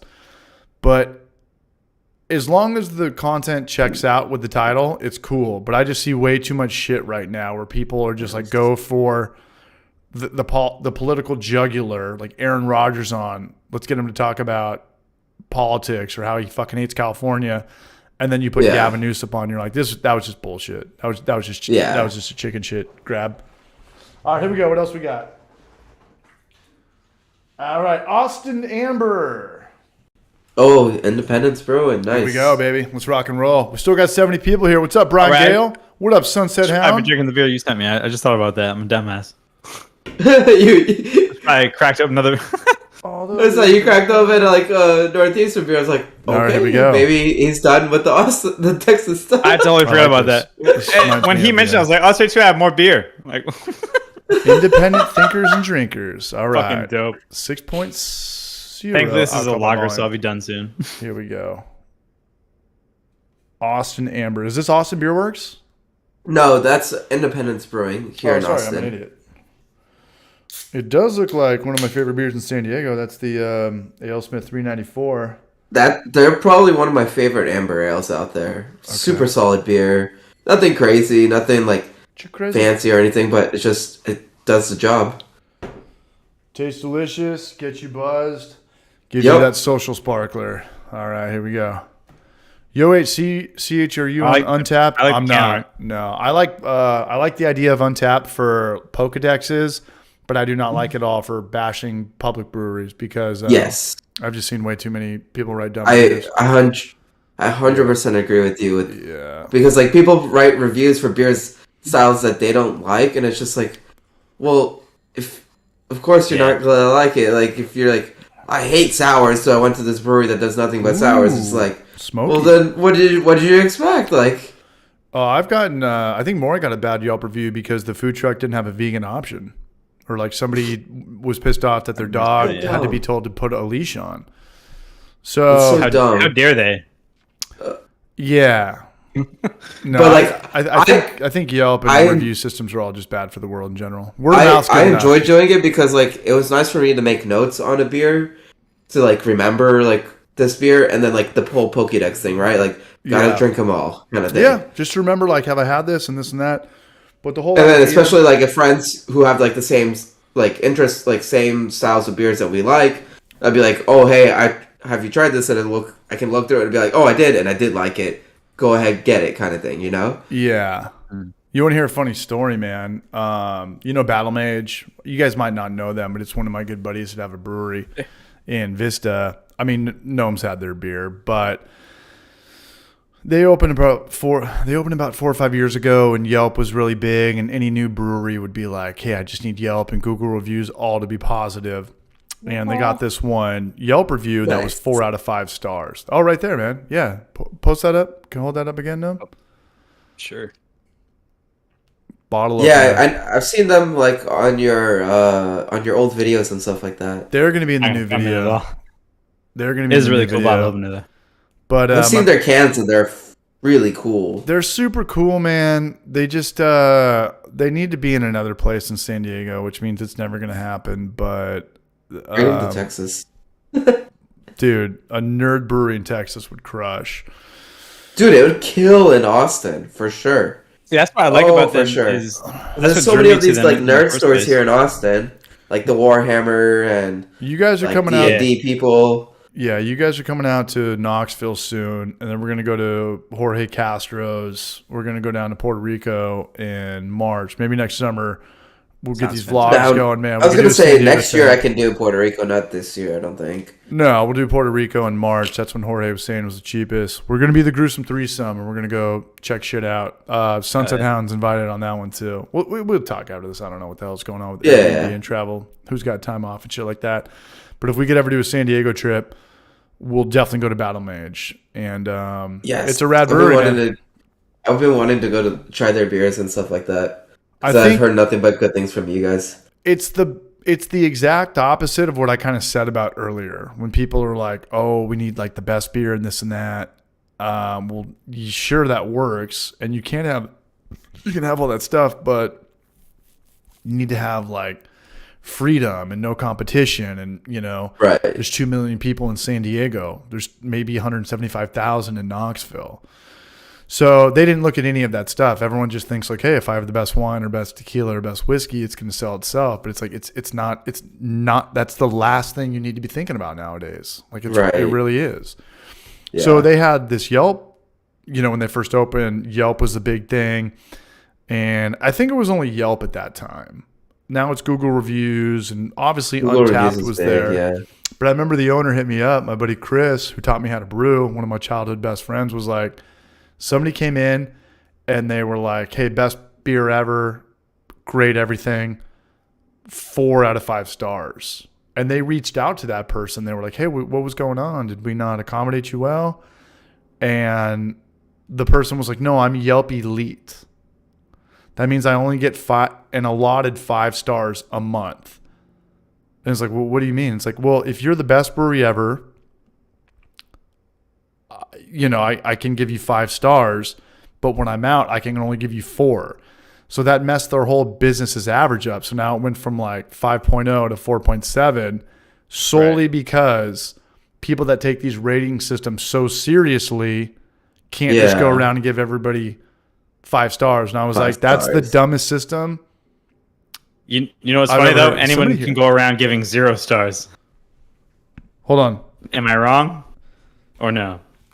You can't do 0 star, I think. Lowest I think you can do. Or like, 1, whatever, like 2, like just like maliciously just hold on, there's cops out. Whoa. At your house? See, it's getting swatted. SWAT status. Come on down. Right. He made it. Wait, did you just chug that Hellas and just so you could open up a Texas no, beer? no, I'm gonna do both. Oh, okay. That's what I just feel like, bad because it totally slipped my mind. I'm like, oh man, what a dumbass. So I'm gonna, because when I saw this, my eyes lit up. Saison. So yeah, no, that shows out. So like, I was pretty specific on the beers that I sent you guys. Like, I'm trying to match them to you guys' likings and whatnot. Makes sense.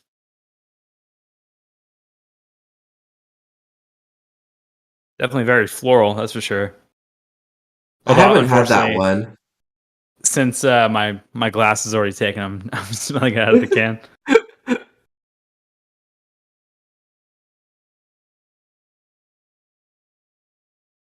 So hopefully CH is okay. Definitely. Hey, did you hear? Hold on. Did you hear the gunshots? There's gunshots going on. What? Yes. Oh shit. Oh, he's muted. Dude, lock your doors if you have no. Yeah. The fuck? Dude, that's shit just got real. Yeah. Should I smoke weed on stream?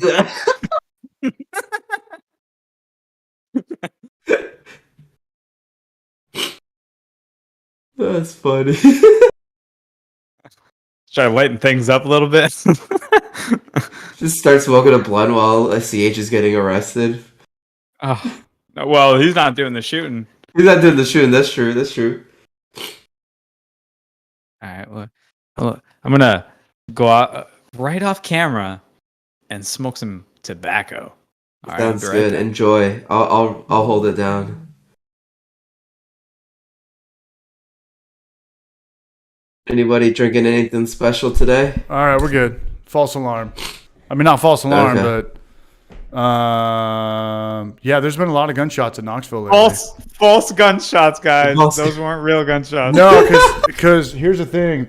How this window is right here, I see the reflection. So I heard, like, I thought fireworks were going off, and then I saw cop cars go down there. And I was like, hey, man, like, fucking, we're good. Yeah. Lock your doors, IPA. Right.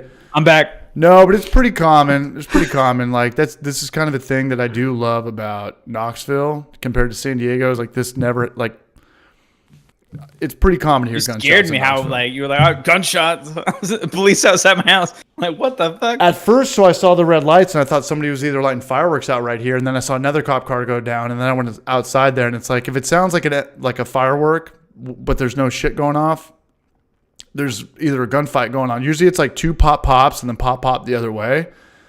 But I don't know, man. Damn, dude. That was it. What up, Chris Radiation? Oh, Todd Porter just called you out in like the most brutal of ways, dude. What'd he do? Oh my! More shootings at CHs than Beard Brood. He's not wrong. He's not wrong. Oh, Todd Porter for the win, man. Those are some true shots fired. Yeah. No, man. Knoxville's got some grit, man. It's got some grit. It's got some damn grit. Yeah. Especially South Knox. That's hilarious. That was good, man. Yeah. Holy shit. I was talking to my dad about this today. My dad was like, you got to like come back to San Diego, this and that. I'm like, I can't go to San Diego. Here's exactly how San Diego works. You know, people talk about gentrification and this and that, and it's true, but it's also like people think it's about, you know, race or religion. When people talk about gentrification, they talk about like race. It's like, it's not about race. It's about people with money pushing people with money out. I'm white and I got pushed out of California. Yeah, I couldn't afford to live there anymore. It's class. It's not a race thing. No. Yeah. So I was talking to my dad, and he was like, "You got to come back to California." I'm like, "The reason you bought 2 condos in San Diego, you know, for $200,000 20 years ago, and now they're both worth $1 million each, is the same reason that I left. So when you got rich, I got poor. So that's why, like, you know, father and son can't live in the same town. Same town, yeah. So there's a pro and a con to that. But no, I'll go out there for Christmas or Thanksgiving or something, man. But it's not a race thing. It's a class thing. I am as white as the day is long. And I cannot afford to live in San Diego because everybody came in and it jacked the market up and it made it impossible to live there unless I want to have roommates and pay rent forever. How Boston is, it's insane. Like you're talking like $3,600 for like 2-bedroom, 2-bedroom, 1 bath. Boston? You're sharing it with like a roommate. Yeah, right. It's insane. Yeah. Mm-hmm. And not a large, you know, square footage. It's very like a tiny apartment. Right. Well, yeah, Ollie, I was probably nosy. Did you live in Boston or like off? I was like, off, but like I have friends who do live in Boston, and like, yeah, it's ridiculous. It's ridiculous. Insane. Absolutely fucking insane. I don't see how people do it. Breaking Bad, gentrification is bad in Nashville. Gentrification is always both good and it's always both good and both bad. Bad. You know? Yeah. You know, back in the day in San Diego, some of these streets were like crack and gangs and shit like that, you know, so it's good to get that stuff out of there, but it also does, you know, push lower class people out of there. So, you know, most of them are minorities, and that's kind of where people think same about with Austin. A lot of Austin's been gentrified, right? Like, right. So gentrification is both good and bad. East Austin used to be like where the cholos and like pretty much gangs were. Now it's like family restaurants there, like yeah, it's a class thing, man. Family housing, like, yeah. How's Knoxville compared to San Diego? Night and day. San Diego, where I lived, was the Truman Show. I lived in upper middle class white suburbia. Knoxville, there's a lot of grit. It's more of the real world, and I like that. I'm probably never going to have kids, but if I did have kids, I would never raise them in San Diego. I'd want them to be around more of the real world, and Knoxville's a good taste of that. Maybe, you know, people think that Knoxville is the Truman Show compared to other places, but from San Diego is the real world in regards to how expensive it is, and you know how everyone's got to make money to live there. It's not the real world in regards to like diversity and crime and, you know, like shit outside of bullying in high school and cyberbullying, like the real world. You know, like if I bring my dad out here to Knoxville at 9:00, he might be the only person at a gas station that has like all of his teeth, you know, and I like that about Knoxville. I just like that. Like, this is how like the real world is, man. And I want to raise a kid and be like, that's a crackhead. Like, don't go over there like that. Like, people are doing heroin like that. And there's good and bad everywhere, but Knoxville has a lot more grit, and it's a lot more smaller than the. Looking back on San Diego, I pretty much grew up in the Truman Show. Yeah. Interesting. CH is a low-key cyberbully. You hate kids, CH? What? San Diego is the Hollywood version of the real world. He doesn't see himself having kids. It's two different things. I don't know where people came from all this shit. Same here in Denver. Bought my house like 15 years ago. Probably couldn't live here if I did. I was actually talking to my dad about today because my dad worked for the Department of Defense. You know, made whatever, $100,000 or $6,000-$7,000 a month. Good job, totally good job. But the reason my dad made it is because he bought a house in San Diego in the 80s, and he was just able to kind of snowball all that stuff. But I was like, Dad, like, what would you do if you were me, like 37, 38, and you had this 6-figure job and houses were $1 million and you could just never buy one. Like, what would you do? Would you leave? And he's like, I don't know. Like, I've lived in San Diego my whole life. I've been a surfer. I was like, yeah, you got to kind of leave, because you're never going to be able to own a house. Pushed out, yeah. Unless you have family money or you win the lotto or you invent some fucking app or some porn site or something. But like most people, you got to get an OnlyFans. Yeah, you just get pushed out. And I might even get pushed out of Knoxville. I was in a relationship with a girl for 7 years, and our biggest, assets were that we had each other, 2 incomes. Right. When you're by yourself, you're like, damn, 2 people saving up 10 grand is not that hard. One person saving up 20 grand is like a lot hard. Well, not only that, but now your rent's double, your bills are double, your food's double. You're cleaning more twice. The day is gone. Being in a relationship with 2 incomes is a power move in any state. Yeah, and I don't have that. Anywhere. Yeah. So the world's different now, man. The world's just different. It's just different. Yeah. And expensive. So I'm looking to get like a chill pad, somewhere under $300,000, in between $250 and $300. But that's kind of still difficult for like one dude. Yeah. Yeah, like one income. I got lucky with like my whole setup, but yeah.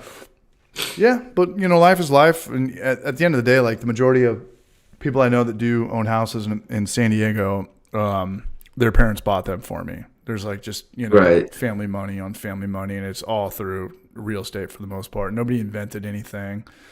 Right. Yeah, people just always worked and had investments and stuff like that. Yeah. Maybe some stocks and here and stuff like that, but the big one was real estate.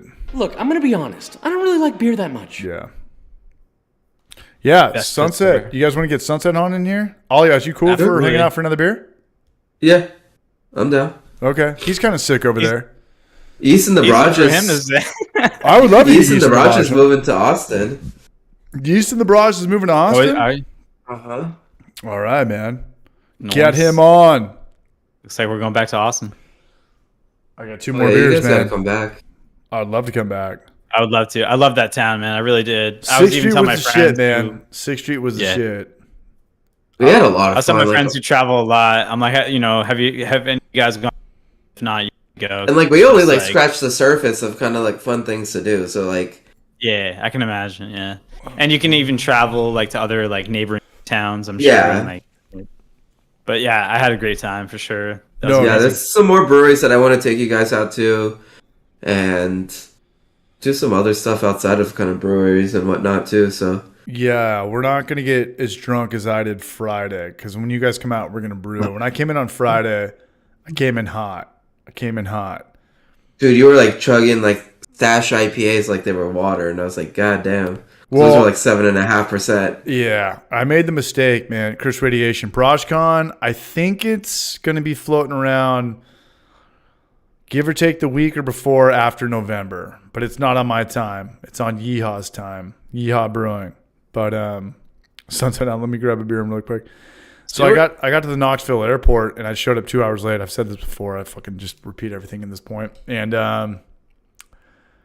I was 2 hours early, and they had the shittiest beer list. It was like Michelob Light, Shock Top, Blue Moon bullshit, Angry Orchard, and like some shit fuck IPA. And I was like, I'm just drinking IPA, man. So I had like 5 of the things, and then I showed up, and I met you guys at the Buzz Mill. Yeah. And next thing you know, me and Gnome are blacked out, hanging out with Sunset and his wife, drinking mezcal, and we're dancing like there's no tomorrow. Dude, we got turned that first night. Dude. That was. I definitely did. That's for damn sure. Yeah, because you had no food. No, we'll have a better. I told my buddy because I've done this before with him. I was like, how sometimes we'll be hanging, we're drinking the whole night, and I'll just check out. He's like, yeah. I'm like, I did that in front of them, and he's like, no further. Yeah, it was funny because like we got back to my place, and me and CH are chilling, and Gnome just passes out on the couch. Yeah.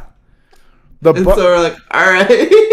The bummer about drinking on an airplane is that, or in an airport, is don't drink beer. Get cocktails. Because if you drink a bunch of beer, you're just so bloated for your flight. well, you got to get up and you got to pee like 3 times, and you're like, "Excuse me," so, like you get the middle aisle. You're just like, Yeah.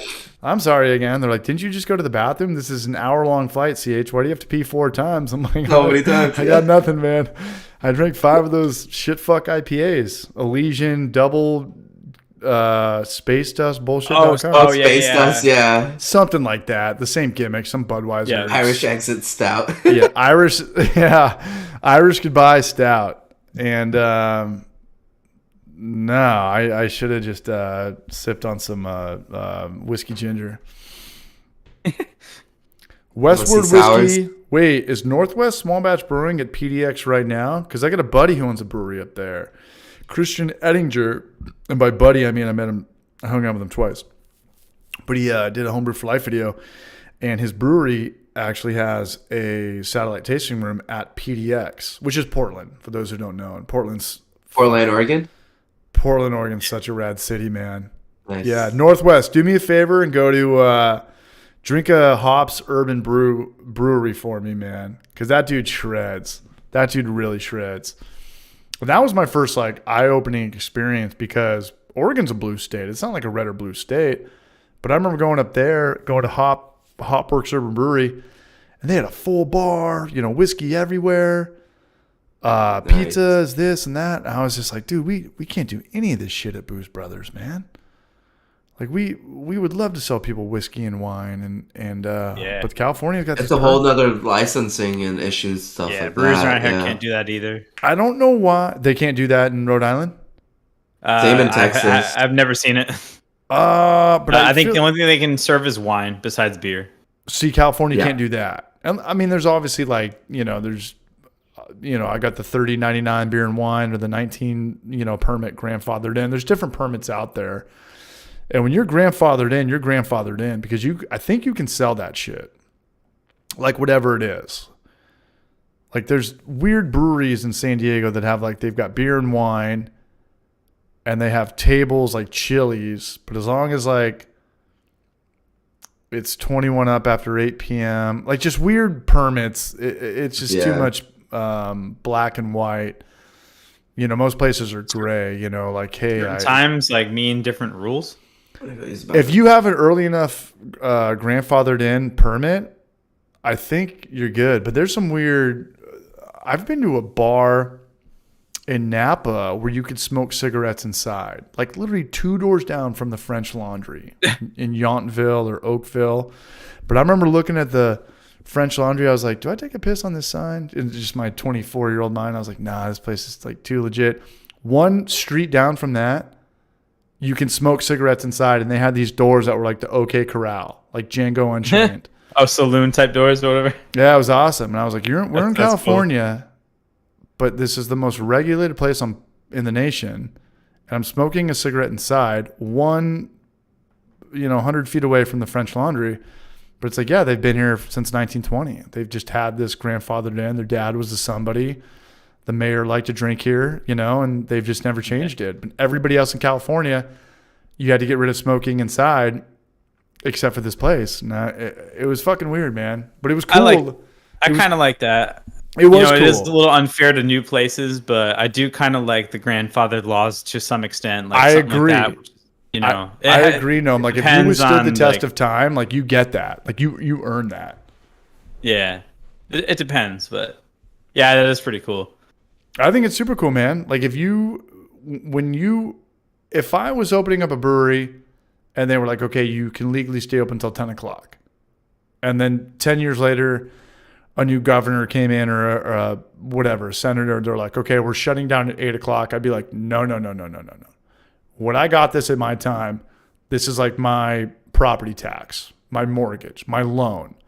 You're not allowed to change that. So if you've been in business for 100 years with prohibition before, you've earned that, Even guys that my buddies who catch fish or lobsters and they're too big, they're like, I just let him back. And I'm like, why'd you let him back? It was the biggest fish. They're like, That means he's been around for like 10 years. He's earned that. Like, I give it back. I'm like, that's a fucking really cool way to look at the world. That's really, yeah, it is. It's a cool way to look at the world. Like, this guy's been around so long, and now I'm going to take his life? Like, nah, man. I'm going to wait till the next shitty fish has like 2,000 It's respect. It's like, respect, all right. man. Oh, it's a real thing. No, there's Yeah.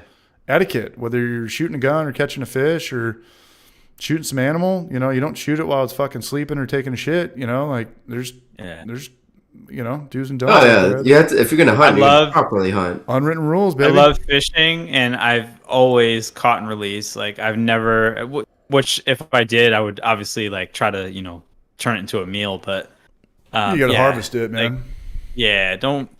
It's shameful to waste something like that. Like I mean, I don't know. Yeah. Like, I've never hunted or whatever, but yeah, like I said, my extent to that is fishing and then just like releasing the shitty fish that. I don't think it's not big anyways. I don't think I've ever hunted. Sunset Hound's in here. Okay, we're gonna add Sunset Hound. Hold on, let's go to Dude, props to Alias. He's the only dude that ate on stream, and this is his second time. What up? He's eating food over there? Yeah, I'm the only one who's like. I forgot what you ate last time. I had pizza last time. Oh my god, dude! I'm like, all right, this. It just did not. I was so hungry that time too. I was just like, hell yeah, you were. Me and my buddy ordered pizza because I had some friends staying over that night before we went to Atlanta, and he hadn't had any food. I hadn't. I was like, dude, just order some pizzas and just make me a plate and there just he is. Open the door and I'll grab it real quick. All right, here we go. What's going on? Awesome. What up, Josh? J-Born in the house. What up, Josh? How you doing? How are you, man? What's up, dude? All right, here Look we at go, that brother. stash. Let's get him over here. All right. Alias is just what you eating, Alias? Alias just macking a fucking number 12 from Arby's. Look at this guy over here. Just killing it hard. anybody either. Just killing it harder than anybody, man. You know what? Actually, that you. So how is Arby's? I've never had it actually. I don't even have one near here. It's not an option. Great. Yeah, their fries are great. I love their curly fries. What about that new Reuben commercial? Because Reuben's my favorite sandwich. I would not get a Reuben for. If you get it, just have very low expectations. Depends how much weed you smoked right before you went to Arby's. I mean, it's fast food roast beef. I mean, it's pretty much what he said. We can do the math. Josh, how are you, man? Pretty good, man. You guys doing good? Good seeing you, brother. I got some. Got a meanwhile over here. Okay. Secret Beach. I think you guys had that when you were here. Hey, what was the name of the brewery we went to that had like the circle in the center, and we were hanging out and we were drinking their lime goza, but in the back they had a thing rocking. They had a whole stadium. It was after we went to the one that actually kind of looked like High Wire. Celis. Was that it? No. Yeah. Okay. Did Celis? I'm sorry, no. Oh, Celis. Yeah, it was Celis. Yeah. Sorry, no. I have some great stuff from Arby's, but the service here sucks. I don't care about service at all. If it's good, I'll fucking wait around. Cool video this week, Josh. I'll be interested to see how it comes out.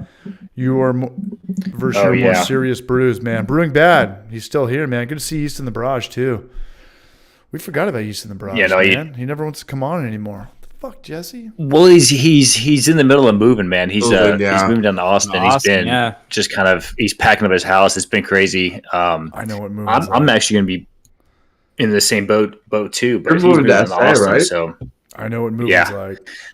I know. Hey, so Alias, Yeast, and Just have to do a collaboration. You guys live in the same that'd be sick. Area. There's no excuse. That would be sick. Literally, there's no excuse. You guys got to do something together. Yeah, that's true. We already told Yeast that we're like, yo, we got to do a beer when you get here. Seriously, just do something. Everybody would benefit from it. I know Yeast wants to do some barbecue stuff with me too, so I think we might do something like that. Yeah. I think people working together, it's just only beneficial. There's nothing. It's yeah, for sure. And it's more fun to do the stuff with friends that or enjoy this as well too, right? Right. Can we do a barbecue and a brew day at the same time? Yeah, it'd work. It'd be better if you guys came to my place to do it, because... Oh, yeah, because your trailer grill. Yeah, yeah. Fucking monster the smoker. Yeah. What's the name? Didn't you name it? Oh, my smoker? No? Yeah, am I wrong? I haven't named the smoker yet. I don't know what to name it. Well, no pressure, but you should name it. Yeah, right? Like, have somebody, make some sort of thing that can be, like, welded onto the lid that you lift up. I was just going to call it Pipe Bomb. Oh, Jesus. How did you get that thing to your house in the first place? So look, it didn't have. So when we first bought it, it didn't have we'll call it that frame that it's on with the golf cart wheels. Yeah. So we literally kind of we had a tilt flatbed trailer, and then we pretty much someone hung on the smokestack to like level, kind of get it up, and we just wedged the trailer underneath it, and then I backed the trailer into it and just kind of little shoop kind of thing. Made a frame for it. And then how we got it off the trailer is we literally tied it to a tree and just yanked the trailer from underneath it, and it came down like that. We're going in barrage. Jeez. I'm saving the barrage for last. 7.2, man. Oh, that's one of my favorite beers. Oh, it's already good. And you know what this tastes like right here? You know what this looks like and tastes like? Like the Wicked Witch of the West from Wizard of Oz. Are you guys nice? Yeah. Are you guys picking up what I'm putting down? I'm picking up what you're putting down. And then once my buddy did the frame and everything, we just put it on a car trailer and just ratchet strapped it to that. I don't have that nice clone. Yeah, so if you haven't seen Aliaz's trailer, go to his Instagram, check it out. It's a pretty nice smoker. I think it's on my personal account. Oh, it's making the vlog. You know, yeah. You know when I shot that? I shot that right before the Uber picked me up the last day at 7 a.m. because Gnomes' flight was 5 hours after mine or whatever. Yeah. And I kind of wanted to sneak out. I knew I was going to wake Gnome up because we kind of had a Jack and Jill situation, but you were kind of on like the west wing of the house. But I snuck out of there, and I was so good. I got that B-roll of your smoker at the end, your offset, and I lifted it up, and it still smelled so fucking good, dude. It smells good when you open the doors. I was jerking off into it, and the Uber showed up. He's like, "What are you doing?" And I was like, "You're right. I should stop doing this." Yeah, no, dude. Is this awkward? I'll tip you well, don't worry. Yeah, the sun was out. Yeah, it didn't look good. But no, I got that, and I made the shot, man, because I'm definitely going to stress the barbecue in that, because I've never experienced that in my entire life. I've never experienced that. Yeah. And I don't get that in Knoxville. Sure as hell you're never going to get that in San Diego, but I think that Austin... It's definitely a Texas thing for sure. Like, you see that. And, like, I didn't realize how big of a Texas thing it was to, like, hanging out with like the folks that I now hang out with. So dude, it's a vibe. It's really cool it's a really cool world that I've kind of stepped into. It is. It's almost like a religion, you know, like you have to be like, oh yeah, like you not a religion in sense of like you have to believe it. In a religion in the sense like you really have to give up time. Like you're gonna sniff out the bullshit people like pretty fast. Yeah. You know, like, oh, for sure. Money, time, kind of like homebrewing. Yeah, for sure. But I think humans. I think that's why barbecuing and homebrewing go along so well, because like same type of like people getting your recipes right, getting that timing right, getting your temperatures right. Yeah, all of that translates in both aspects, right? 100%, man. And what would you say? And sharing it too. And like you could say like what's more expensive or what's more cheaper, but it comes down to the brewer, because you could drop like $5,000 on a you know a brewing system, you know. Yeah.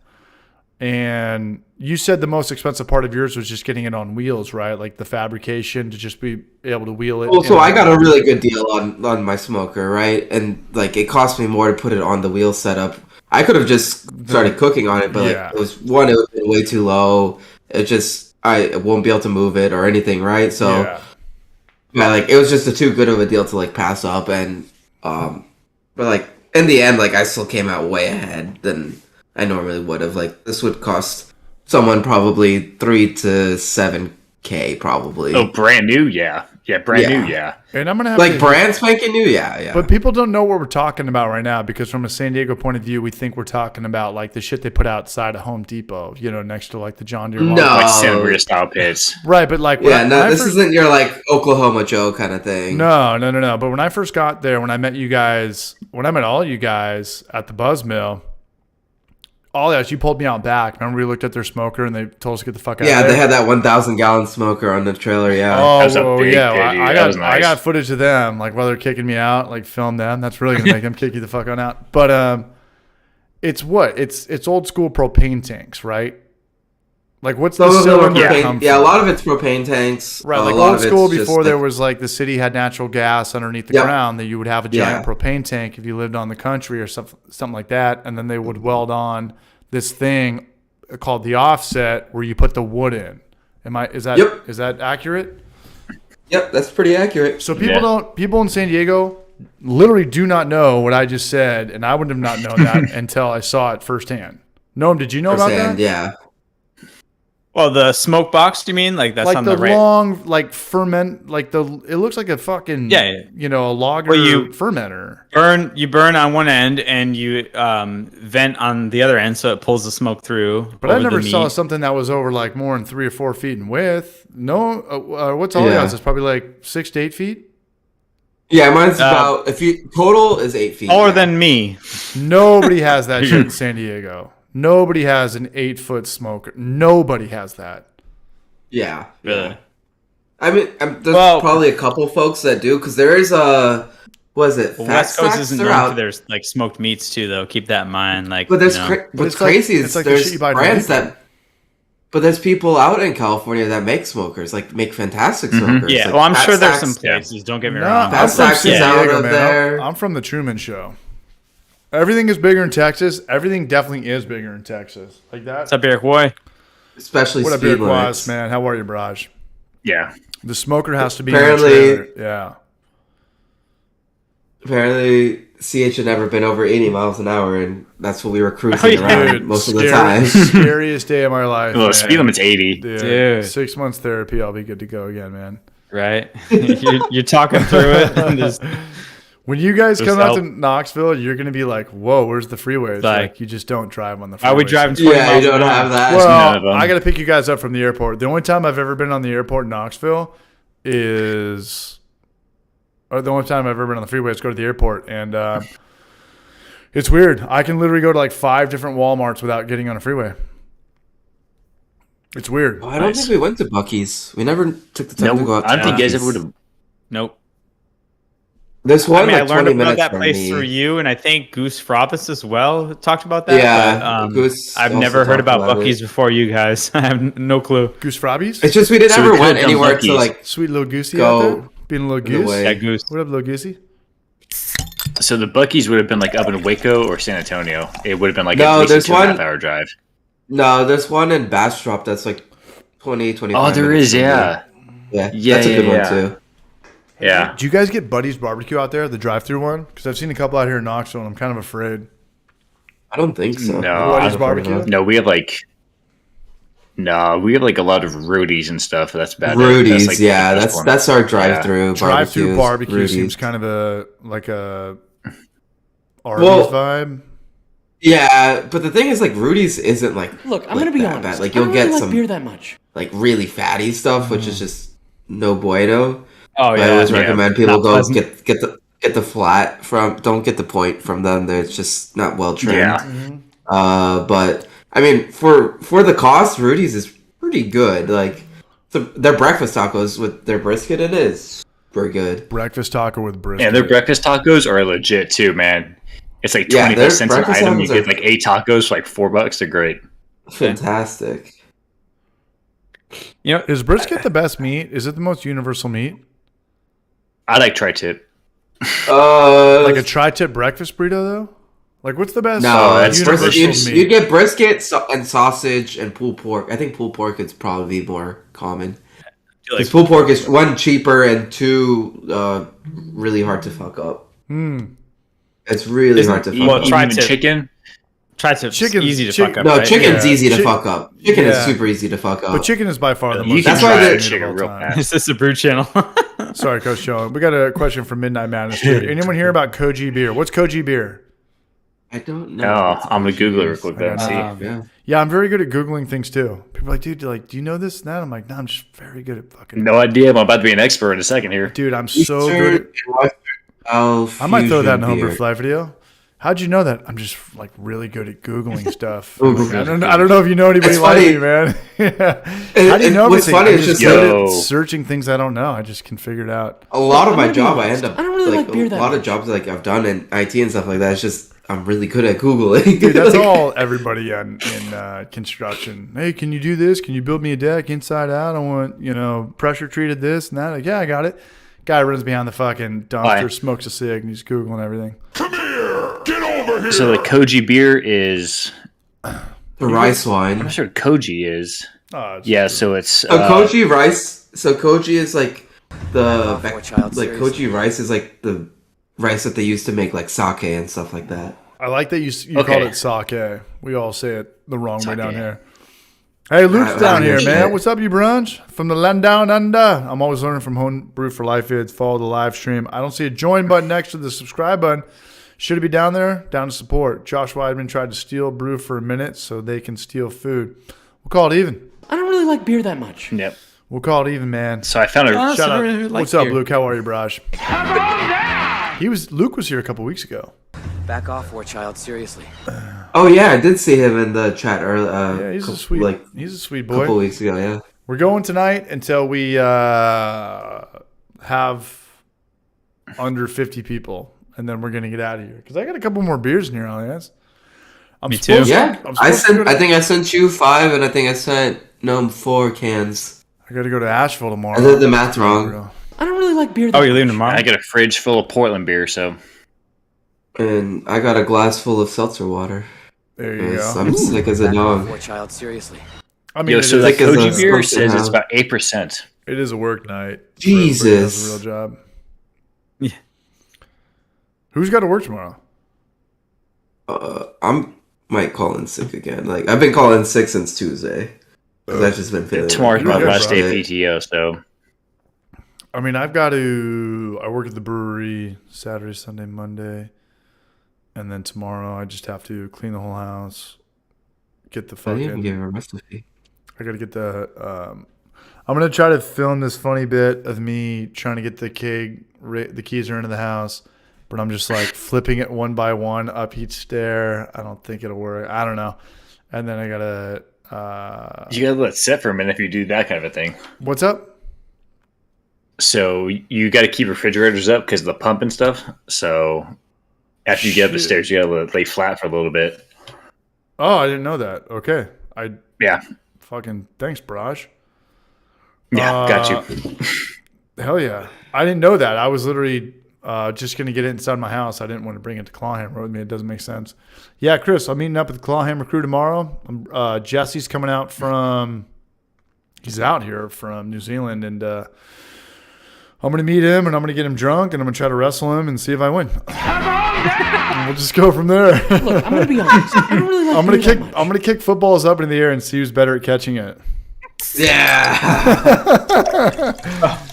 Make a rant, CH. For him, it would be like rugby, probably. No. Fridges are I think New Zealand are like rugby balls. Chest fridges they're light. He starts doing the haka in front of you. You're like, yeah, dude. And CH would be scared just because of his like. I already am scared. I have no idea what you said, and I'm just scared. You aren't supposed to flip freezers on their they sides like kind of it's like almost like an act where they're like, asserting dominance like over their enemy, like or whoever they're facing. You never heard about that? No. Look, I'm gonna dude. It's like a crowd of people just in like unison, like just it's wild. So, it used to be like a battle cry for like the New Zealanders. They created that when they would go into battle, and so they would New Zealanders scare their enemies. Oh yeah. Okay. I mean, they're tribes, right? The tribes would go into battle with each other and whatever, and when Westerners came to their land, they'd be like, "All right, we got to scare these white folks out of here." Okay. I thought they were all white, but okay. No, because they So New Zealand's origins are very similar to like Australian Aboriginals, like America, like Native Americans and stuff like that too. Okay. And so that's why like a lot of like that tribal stuff is very similar to like Native Americans here in the States and whatnot. And then the sports teams started doing the haka like as like a pregame ritual, as like, you know how like American teams would do like some dances or whatever. But like the New Zealanders, they did the haka, and they were putting fear in their enemies' eyes, kind of thing, and then crushed them at rugby because they were fucking good at that shit. They Is are that so that good movie at with rugby. Matt Dillon and Morgan Freeman? That's South Africa. That's South Africa, yeah. Yeah. All right. Yeah, so they had to. was So it. South Africa had to beat New Zealand in the finals. Later, Chris Vodka. Yeah, we're kind of preaching that. We're kind of hitting that finishing line with you, Chris Vodka. Another Thanks, of the Luke. British Empire. Yeah. Luke's in Australia. You got to Is it? keep in mind, I'm from San Diego. All I know about is the Padres losing every night and Ballast Point getting sold out. So that's it. Yeah. All right, so what else is going on? All right, let's wrap it up. Let's get out of here. DJ Betty has just subscribed. Thanks for the love, DJ Betty. It's people. Working in China. What Oh, time that's- is it in China? I've never been. Work to o'clock. Work o'clock. I think No, you guys the it's like same tomorrow in time zone China as, right now. like, Let's get out of here, Australia, dudes. so- Let's get out of here. We've been doing it for 2 hours. I got to go to Asheville and figure a bunch of shit out, man. What time do you leave tomorrow? I mean, it just depends how much I get my shit together. But Were you able to get someone to cover your shift? I'm not working tomorrow. Or No, You working I tomorrow, got the okay. next 2 days off. I worked the last. He's going to climb it tomorrow. Yeah, I'm doing a bunch of weird shit tomorrow. Anybody else got any topics? Sunset, anything going on? Any brew days? This and that? Man, yeah, so I just did the one video about the kit in the box. That was fun. My dick in the I got box. a Portland video. I got a Portland video coming up. I hit up break side. I hit up freaking a lot oh of yeah, you spots hit in up a Portland. bunch. Nice, You went bro. with your sister, Dude, right? it was. We had like 5 days. So my sister moved to Austin, so we drove from Austin to Fish? Portland, 30 hours straight. Yeah, fish. Picked Yeah. her up, all of her random ass shit that was left up in Portland, and drove straight back. And so we had like 3 days to hit up as much shit as possible. We Ubered. I mean, I must have spent like $40 in Ubers, man. We were going from place to place to place. Dude, it adds up, man. That's what the best thing about Knoxville Oh. or Ashland or Portland. Like, you literally Uber nowhere, man. Right. No, Well, and I love so that, just walking Portland's from place big, to so place. Portland's big. and so she's in the beer. Sorry. It's spread out. No, sorry, man. You got it's spread out. But what's cool though is that she's in the beer industry as well, so she was able to get us like behind the scenes. So we got a lot of like back end tours and stuff. So it's pretty cool. Nice. Dude, Like the your the- sister was the the production best, side. man. Your sister fucking made that Dude, yeah. whole. It was awesome, man. Like, Actually, she was did so she. This is actually her beer that she did when she worked up in Portland, which is cool. So I'm gonna crank that guy out. What was that called? Can you hold up here for like 2 more seconds? You want to give it a shout out? The style, the ABV. I saw the turquoise. I like So that. it's Montevilla Brew Works. Okay. It was done through Pink Boots. Montevilla's up in Portland. The head brewer and the owner is Mike. Really chill spot. If you're up there in Portland, check out Montevilla Beer Works. I like that branding. Yeah. Dude, it's cool, man. Yeah. Yeah. So, but yeah, that's really about it. I know. I'm looking forward to everything that's coming down here. You know, Yeast is coming down to Austin. That'd be pretty cool. He's up in North Texas, so it'd be nice having him closer.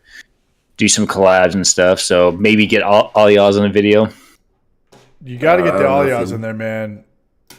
I'm trying, man. I'm not sure why he doesn't, man. He's got the perfect kitchen for like a vlog style. He's got the perfect kitchen for everything, man. For a food channel. He's got the perfect kitchen for a cooking video, a food channel. Yeah. All right, no, here we go. One more beer. We're gonna ask the audience. Duh. Uno Fucking mas. yes. Okay, hold on. Absolutely. What beer you got left? CH, have you I drank- finished all? Well, I've got. I drank all of the 5 beers that you sent me, man. And One more Nice. beer.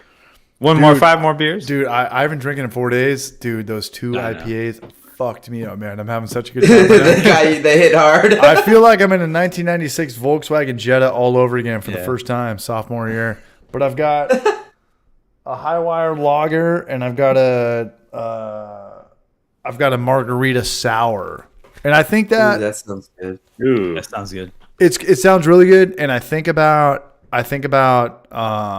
the brewery I work at and the breweries that I go to in Knoxville, and everything is almost kind of CTR in the same regard, you know? Like you could have the best beer of all time, whether it's like a pickle beer or a margarita beer or this and that beer.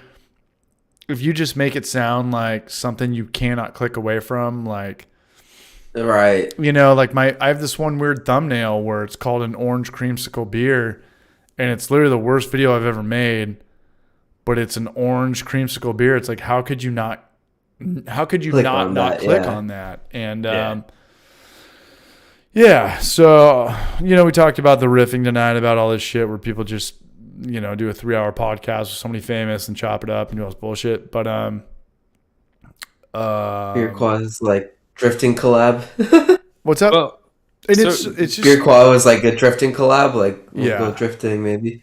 well, real quick, isn't like clickbait kind of branding in like beer, like especially the cans in general? Like, you know, it's to try and get you to purchase it, and like, you know, as soon as they got you, you know, they don't really care if you bought another, like, you know, 4-pack. But yeah, you're right. you know, Like it's got to live up to the shit, you know. And I've literally bought a beer that's called Orange Creamsicle that looked like the shit from the '90s. It looked like a Nerd's it wrapper. tastes or whatever. like ass, and you're No, like, fuck yeah. this. No, it tasted phenomenal, and I was like, I'm gonna remember this beer forever. Okay, well, sorry. it goes both ways. Because So I was like, I got hoodwinked many times. no, where but it's like, you're totally right. Like clickbait is clickbait. Like it could be a beer, it could be a YouTube video, it could be an ad, it could be a cigarette, it could be a like every fast fucking food we've ever had for the last 30 years. And they made a scene about this in this movie with Michael Douglas called Falling Down, where he like looks at the delicious Big Mac burger, and then they serve him like this smushed up like shit with no meat and cheese. He just pulls out an Uzi and is like, I'm fucking killing you all. Like this does, like it's everything's clickbait, man. Like just make it look prettier than it actually is, you know. Fucking put it, you know, lipstick on a dog's ass and teach it to walk backwards. Right? Yeah, you're not Right? wrong. Like anybody who's ever done online dating, like I did online dating for maybe, I don't know, maybe a couple times 10 years ago, and then right when I came to Knoxville, like first 2 weeks, I was like, you are not the person that I fucking clicked on. Literally clickbait. Like this is probably what it stems from. Yeah. Like what do you call it? Catfishing? Catfishing, yeah. Catfishing, like Manti Te'o shit. And like you clicked on this and you show up and it's like this fucking thing that like just is, you know, wearing glasses and like not, you know, wearing glasses, but like you're nothing like how you presented yourself when I clicked. And that's my definition of clickbait. But it works. Like just getting somebody to like, okay, I have 20 options. How did I get to that one? Like that's what people focus on right now. It's not the content. It's like you saw 100 things. Where did the fly go to? Yeah. All right, I'm going to crack a beer. Hold on. Hold it down. Nobody go anywhere. Yeah. Okay, so we said, should we crack another beer? And we have 20 votes, and it's all yes. Yeah. Okay. Well, I still was beer I'll too, be so. back. I'll be back. I'll be back. I'll be back. I have to pee so bad. It's not even funny. Go pee. Go pee. Well, go. All right. Okay. We still got me and Sunset here. Sunset needs to go. I'm good. So- Like, I'm solid. I'm solid. Okay, I was gonna say soon, like there's gonna be like just bladder, like fucking relieving. Well, you have no drains in that storage, right? I'll be right back. Just piss in the keg. yeah, Yo, so I how's gotta this, get you up to- Huh? No, Gus, I was gonna say how's my audio? I bought a new mic, so I'm trying to make sure it sounds better than my microphone on my computer. Sounds good. All right, cool. Yeah, I'm slowly upgrading my setup. Sweet. It's okay. I have man, Yeah, I have the Blue Yeti that I really like it. I don't know anything about it, but I just know it works. Yeah, I bought this like $40 mic on Amazon. It came like a really chill ass box. It's actually pretty cool. Oh, nice. I would recommend did it come with that little blocker thing that shows in the picture? It came with everything. It came with the little tripod. I would recommend using that though. Those would be because they'll block out a lot of like some of the random noises that like go on around you and stuff like that. Yeah. See if they notice. But yeah, man, we need to meet up again, dude. That's freaking chill.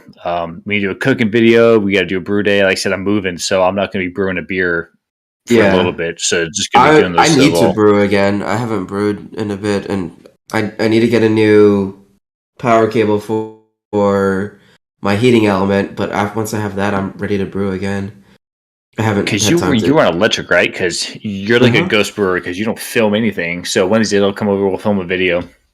Okay, sounds good. I brew on Clawhammer. I've been brewing on them for a year now. Yeah, I'm this close to buying Clawhammer. If you can get the Portland, I guess, but like the 120 works, I guess, really well for you YouTubers because it gives you time to like set up your cameras and all that while you're heating up. Whereas, like for me, like I kind of want to just get my brew day over with, and I kind of wish I went 240. But like now that I think about it, it's just like I can just buy the 240 controller and element, and that's all I have to do to upgrade it to a 240 system, right? So it's like it's not too bad, and I can always hit up Kyle and Emmett or whatever, be like, just to make sure I can just buy the right thing off their website. Yeah, right. Also, if you are looking at buying like your standard house plug, like a 110, 120, and you want to go for the 240. They make extension cords. If your laundry room is either in your garage or right outside your garage, you can plug in there and run the power to your system. So if you're like, I got to get an electrician out here to run a new line, man, you just get a short extension cord, good to go. So I have 3 240 volts plugs in my house, one for my dryer, one for my electric stove, and then one in my garage. Like my garage already has a 240 volt in there. Oh, that's nice. Yeah, that was one thing. That was one of the benefits of our neighborhood. Is they all came with that because like they were set up to put like electric car chargers in there and stuff like that. Oh, because you guys are like 5 feet from Tesla too. So yeah, we're like freaking 8-minute drive from Tesla. I wish I could like zoom in, but it's probably hard to see. But that's my controller in the back. It's 240. Yeah, man. I thought your space was a lot bigger. Like I thought you had like a corner in like a warehouse, and it's just this like room. It's pretty. I mean, I have more room than I need. I'll say that. Like, I'm more than content and happy with what I have. For sure. So did you put the steam hood vent hood in? Yeah.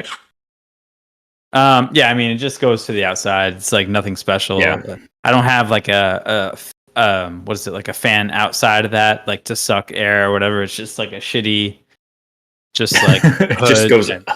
Yeah, I mean it does minimal. It just basically it doesn't really like. I had the same problem that Keen had, where like with vigorous boils, like you're gonna have drop back, like it's gonna start dripping back into your boil. Yeah. So towards the end, I actually like pull it away from the hood sometimes, just so like.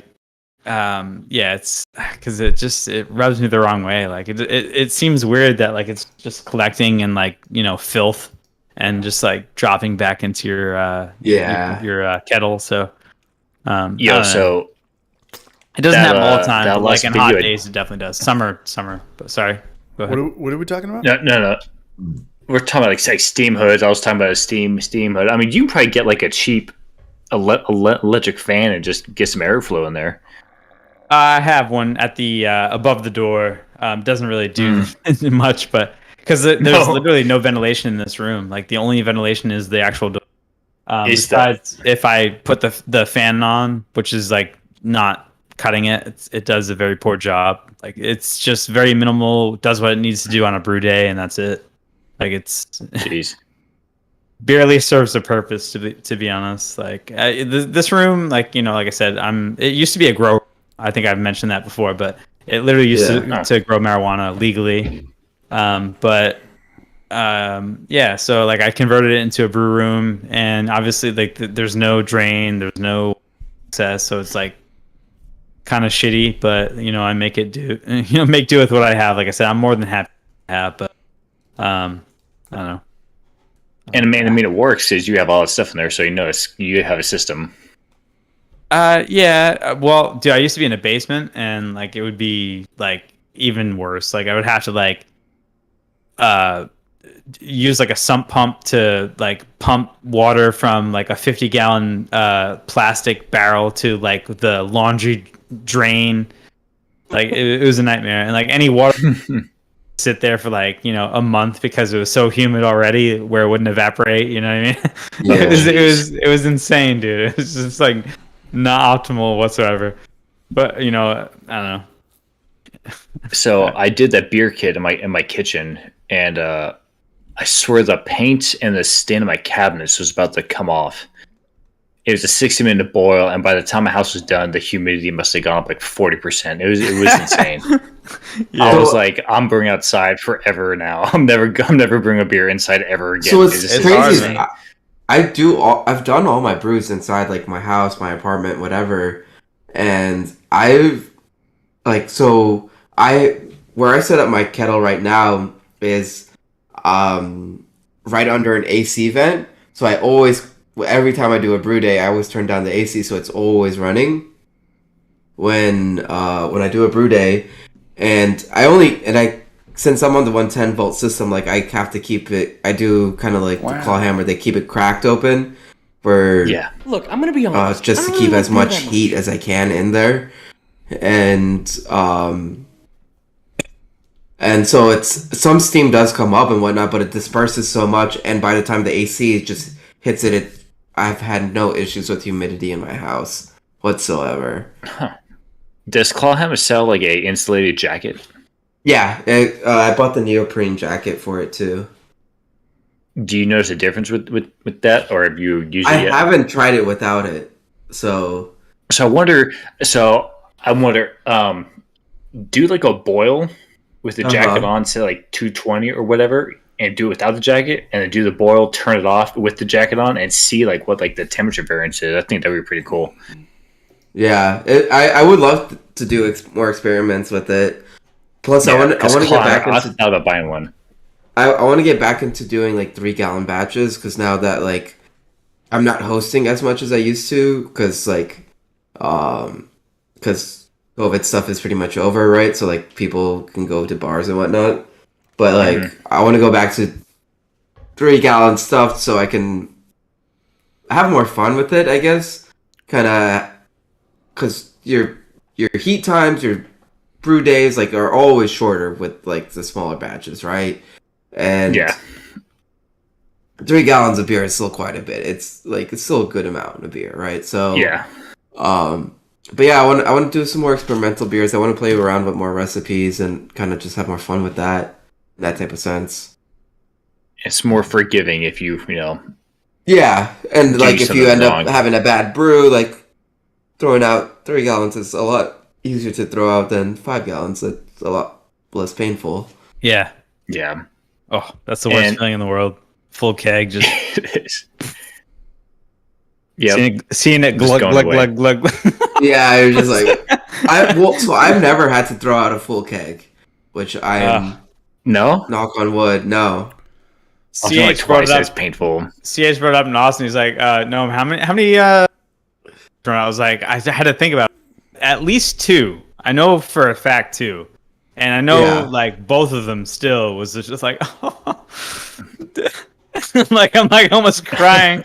Fucking, like, just glug, glug, You, glug, glug. you were like you were going back to that trauma of it. Dude. Yeah, be real. Be real to the process, though. Be real to yourself, and it's kind of like what Kyle said on the last happy hour. He's like, you can always salvage a distilled batch or a bad batch of beer to make it distilled, but like, there's really only a couple things you can do. Pulling gravity readings and tasting the beer, and if it's soured or it tastes like shit, like, you got to kind of dump it, unless you really want to bring the lactic acid down and sour it. But not a lot of people do that, and not a lot of people even think about doing that. Right. Well, it comes down to what. Sorry, didn't mean to cut you off. My bad. No. And it's funny because the most popular beer that we sell at the brewery that I work at is a Flanders, and it's the Really? weird. Yeah, it's not the most popular. It's our most popular. Okay, so we've got I love the way that this brewery fucking just is and works, and everything from the way that they have a tasting room and they pull tips and schedule people. It's the best brewery I've ever worked at for a high volume brewery. So you have your signature beers, right? You have your top 8. We do 20 beers, but our top 8 are the ones that have been around for 10 years. It's like 2 lagers, 1 brown, 2 hazies, like a pink lemonade, a mountain water, which is pretty much a hard seltzer. And then the other 12 beers are like 8% stouts with creme brulee extract, or a Flanders, which is very popular. We do a Brett beer. It's our least seller. And they're like, dude, you guys need to like push this beer more, sell the Brett beer. It's like, Brett's fucking are horrible. They taste like Italian. They taste like Belgian sours. And it's not a good beer. So like, we could sell it to you, but people come back and they're like, I didn't like this beer. I'm like, I know, because this beer is such a niche beer. Not, I was going to say that very word. It's not for everybody. It's very niche. Yeah. But the people that do appreciate them would love that, probably, I'm sure. But yeah, it's not something you can be like, oh, if you like wheat ale, it's just not going to translate. People aren't be like, oh yeah, I see what you're saying. They're just going to be like, what the fuck is this? They're going to be like, what the fuck is this? And I've worked at breweries in the past where we mix beers. So if we don't have a half on tap, we don't have like German wheat beer styles on tap. They're like, what do you... You're going to do what you did at Alias's at house. my place, yeah. Oh, I mix beers all the time. I mix beers all the time. I've been doing that lately, man. I'm not even kidding. It's the best. I'm not even kidding. I've been like, all right, well, fuck it. Who cares? Yeah, but no, think about it. Like, why not? You like this beer and you like this beer. You're like, hey, how do I make a hef out of the beers I have on tap? I'm like, okay, we have a session hazy. So I know that the session hazies have a lot of wheat in it. I know it's a 60-40. When you think of hef, you think of wheat, a cloudy beer. Yeah. And I think of the Belgian yeast. We have the Brettanomyces.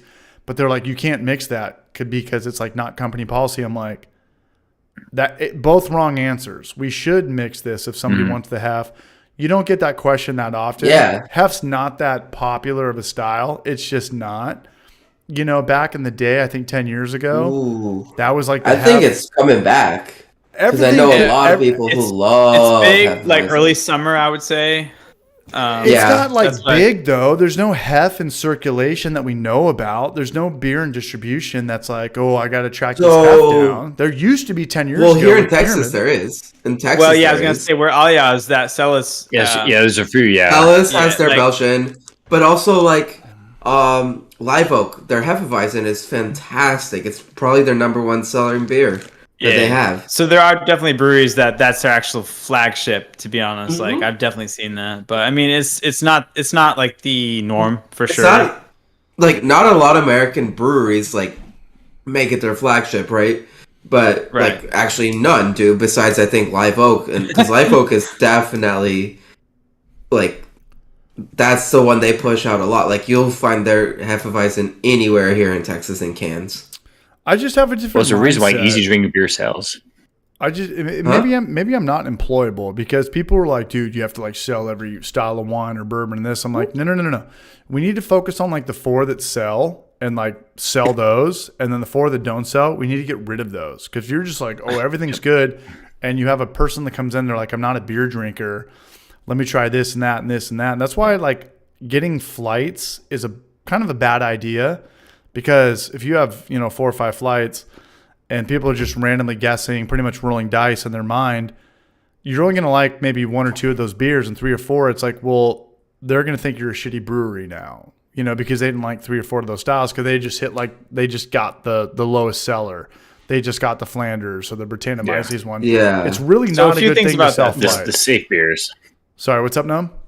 So a few things about that. Like I was actually curious to ask you. I'm like, against flights, by the way. right. So Yeah. because especially now, since you probably have to pour them, like, and I've heard a lot of things like a lot. Well, no, buys. you got to keep in mind the people that also bash you on Yelp and Yelp and Google reviews. You know what they're getting for the most part? Flights.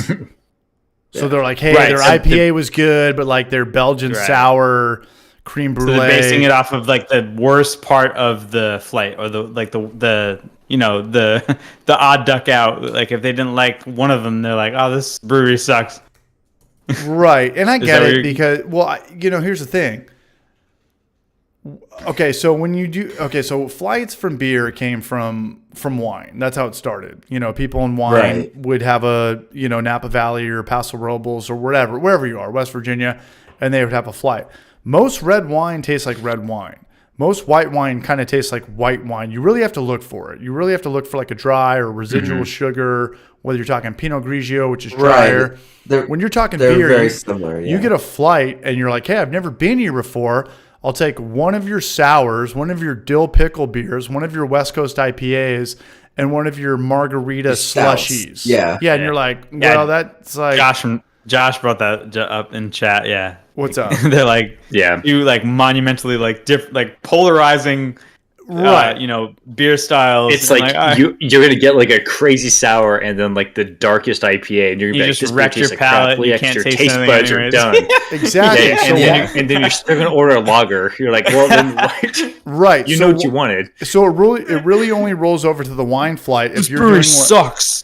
Yeah, so it really only rolls over to the wine flight if you're doing like, hey, I'm gonna pick one red, one port. You guys know what like port wine is, like the late dessert wine, like the really Yep. hot, like the Yep. thick shit that looks like vampire blood, and then one white, and then one I don't even know what else there is in wine. There's port, there's red, there's white, maybe a rosé, maybe that's its own category. Yeah. But people don't get those when you go to winery. You just want like your top 4 like Cabernet Sauvignons. You just want like your top Right. 4 like marketed And, like, bestsellers. Beer, if you And have Trent 30 also has a good idea. Like half pints are the way to try multiple types. They of beer, are. multiple beers. It's the Yeah. best too because there's also a flow to a room. Like I work at a brewery right now that has high volume. Like Trent's been to Pizza Port with me. Trent, I work at a place that's pretty much Pizza Port without the beer. Like the family there, it's so big. It's 11,000 square feet. I don't really have the time to hit everybody with a flight when there's a line out the door, and then Right. and it's not everyone that's going to want to flight, but most people are there. They don't give a shit about the NFL or the Monday Night Football game. It's UT fans, Tennessee Volunteer fans that know like I want IPA, or Pilsner. So now to get like flights up, you just fucked up the flow of the room, and some people might close out because they don't want to wait in that line again. But if people weren't getting flights, they're going to stick around for 2 or 3 more beers, and their average bar tab went from $6 now to like $22. And that's Yeah, what Zach you have to think brought up a about. good point. What's up? Sorry, Zach.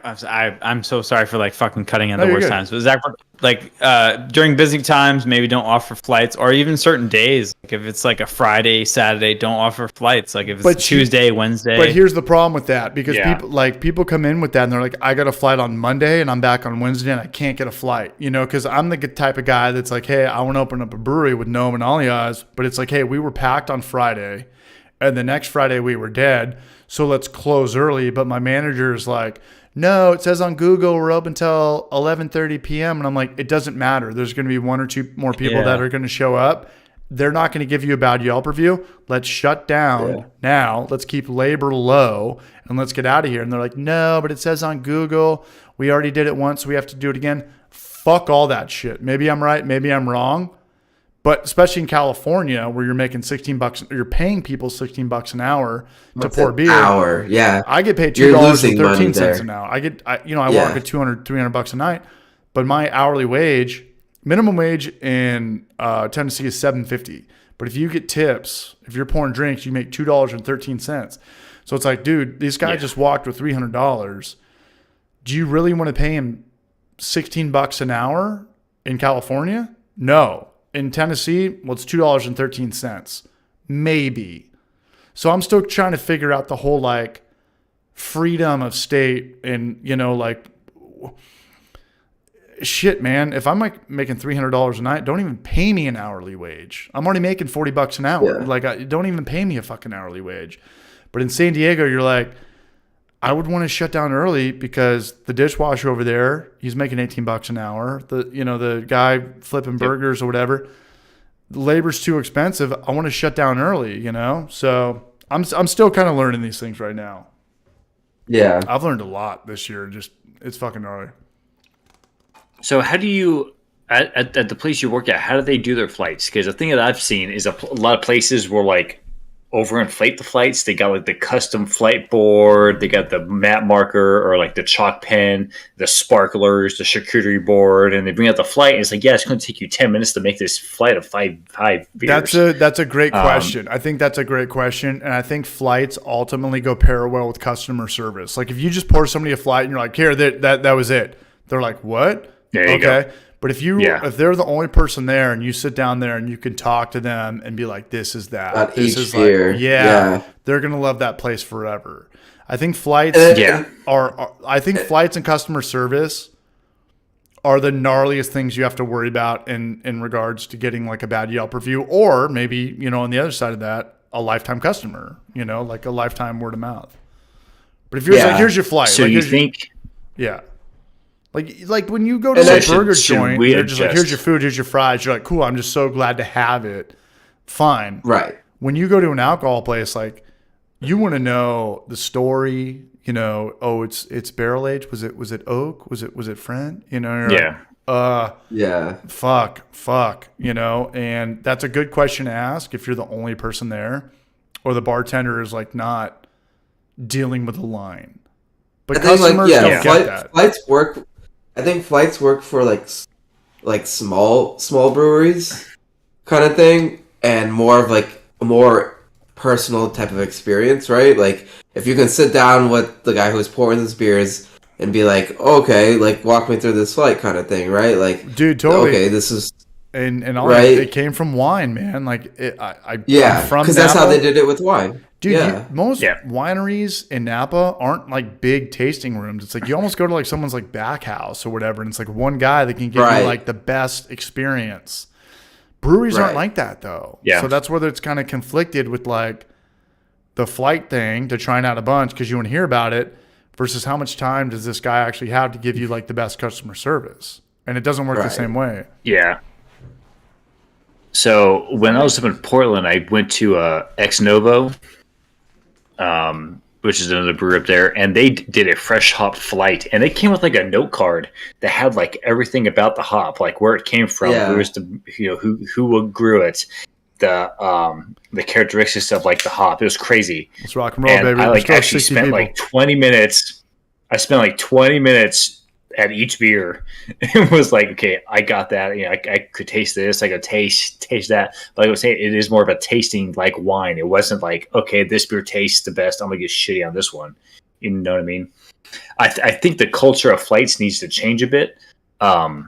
Just because, you know, a lot of people are just trying to find the beer on the menu that they want to drink to, and that's it. But it is a culture thing too.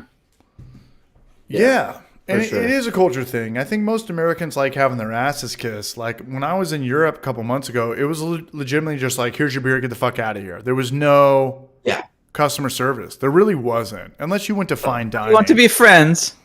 Go fuck yourself. Yeah, but I mean, most places... you would never... Yeah. There's no tasters in Europe.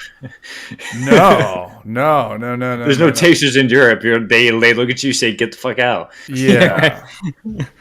Yeah, it's a and weird they thing, mean man. it. Here's your beer. Fuck off. Here's your beer. It's beer. Yeah, it's brown. It's alcoholic. Get the fuck out. Yeah. Fuck you. Okay, so what did we get on that's this? hilarious. Flight, yes. I still think it just depends on the brewery. Like high volume, no. Like Trent, we can't go to Pizza Port and get a flight. They're gonna be like, what? Like there's a line out the door and you're literally gonna hold it up? Yeah, no. I mean, if you're small volume, yes. If you're big volume, it's an asshole move. Yeah. Yeah, that's true. I agree. And not only that, but like I get a flight like we talked about it earlier because I never want to feel like a tourist.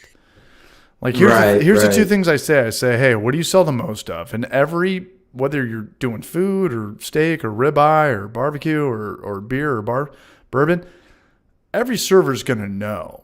You know, they know like what on the menu sells or doesn't sell, and maybe that might not mean it's bad or good. You know, I'm not saying like Britannomyces beers are bad, but that's like a homebrewer's beer. You know, that's like a comics comic. You know, like you have to go to like kind of the depths of, you know, a scene. I would say it's a brewer's beer. It's a brewery's beer. Yeah, but I know a ton someone of brewers who like is really, really, really into it and like trying to like get the final level of a whatever it is, like a video game. Like they're just trying to like bring beer to the next level, which is weird because it's like kind of potentially it's like kind of off flavors. Like Brett, like beers are not like you mentioned earlier, like not for everybody, and like it's sometimes they're unpleasant.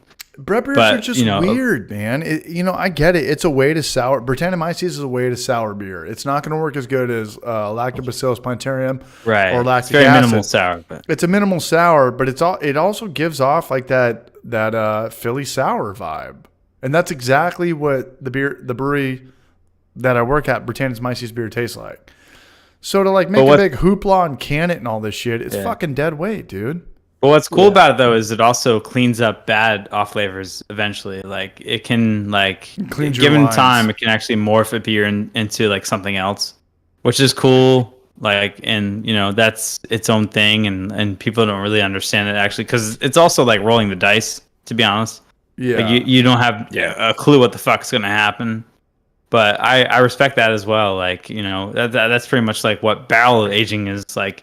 You have no clue. Like you're definitely dumping some of those. Maybe not all of them, but some of that shit is getting dumped. Right. So one of those barrels is not going to be the right one. You know what I mean? Yeah, more than one. But like, so I if you're trying to like make something that like sells and you're trying to like pump out like barrels, like you don't even want to like venture into that realm, but like. I also like those beers where they're like, all right, well, we'll see what happens, because I like that stuff. That's my approach. We'll see what happens, You're right, and that's the avant-garde stuff, and that's what ultimately pushes every trend. Hazy IPA started out like that. West Coast IPA started out like that. Kettle sours, barrel aged shit started out like that. I just think all the styles I just mentioned though are just way better tasting. Yeah, and I agree with you. Yeah, and again, like I'm not a Belgian guy. There's people in different places of the country that only fucking drink Belgians. Yeah. Yeah. All right, one more NBC. Of course. That was good. Man. Just say it.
I literally just took one sip. I didn't NBC at all. I'm sorry. That's why the guy that wants like the clip of it like right here where you can see us, so he knows we're not bullshit. Yeah. Right there was totally bullshit.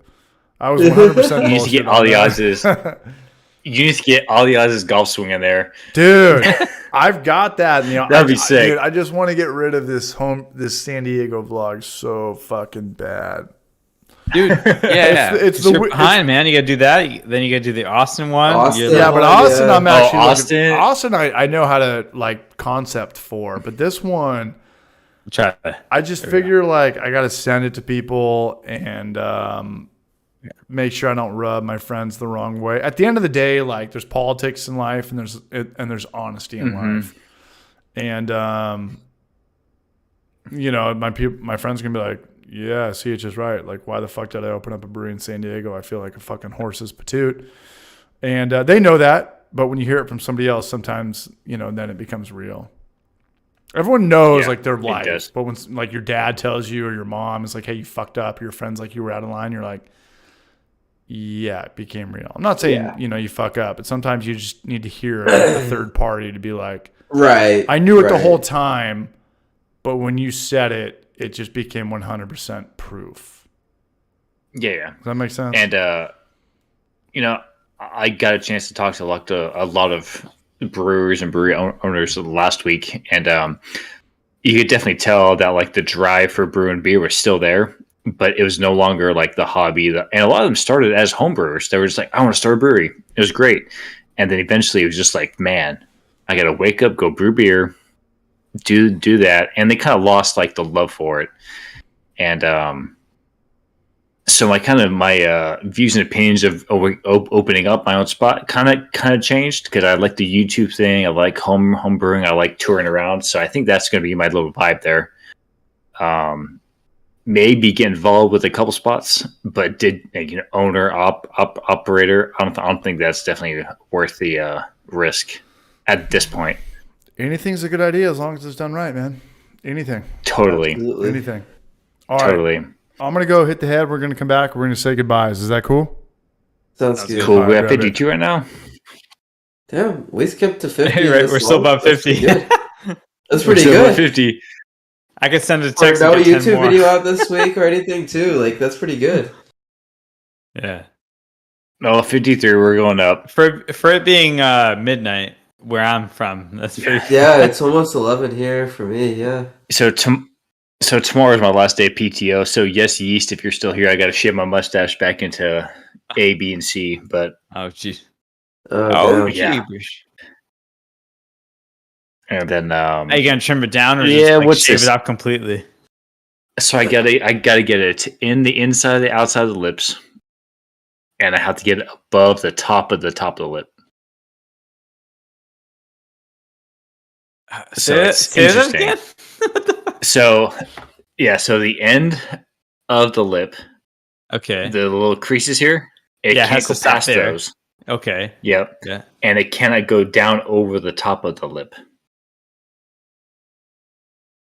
Over the top of the lip. Over the top of the lip. Now it can go out. But it can't go into like if so it can't be like massively thick, like vertically. It has to be like very paper thin almost. Well, yeah, I'm gonna trim it up so you can barely see my top lip. It's gonna be just there. Okay, yeah. I'm trying to like visually. I know. I'll do it. It has very strict like hair, and mustache, like rules. But yeah, I will do it. I'll send you a picture. You'll be like, "Holy crap, that's terrible." Yeah. Who? Sorry, also, firefighters have to keep their all. No, we're just talking about just life and shit. Yeah, Yeast. I just didn't care. Wow.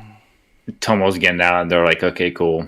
Yeast in the brunch, baby. Yeast in the brunch. Blackwood. Yeast, man. How are you, Blackwood? Yeah, I'm looking forward to Yeast being here in Austin as well too. I love Yeast in the brunch. I love that. Hey, all the odds. I'm just gonna rent out your garage so I can have my brewery in there. I have a smoker. You can put a brewery in there as well. You'll be fighting for garage space with my Mustang. Oh yeah, true.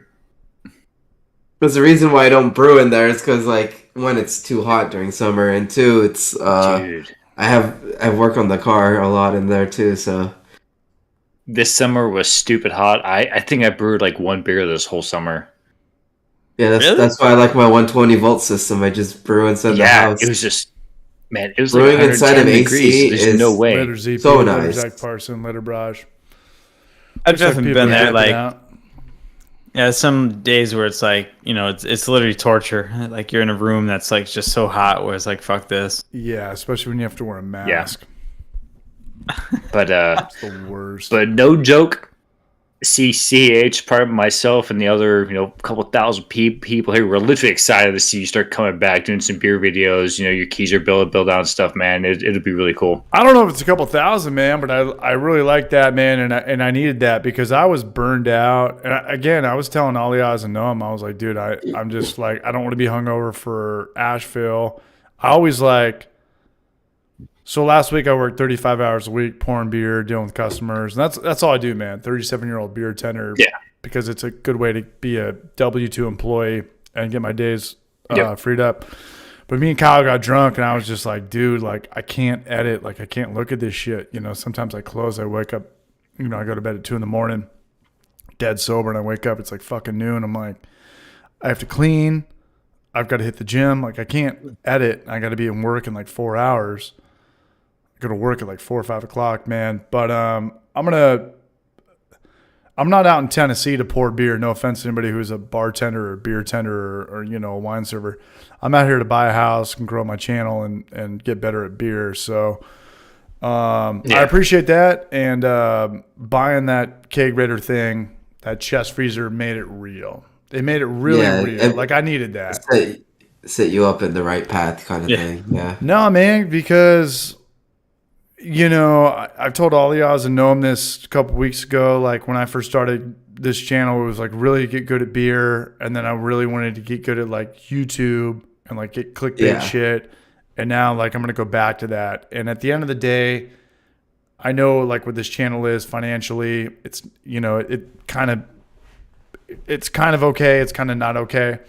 But I really want to do a grain to glass video a week, cook with beer again, and do like a traveling trip, man, whether it's Puerto Rico or Austin or wherever, Spokane or Western Canada or whatever.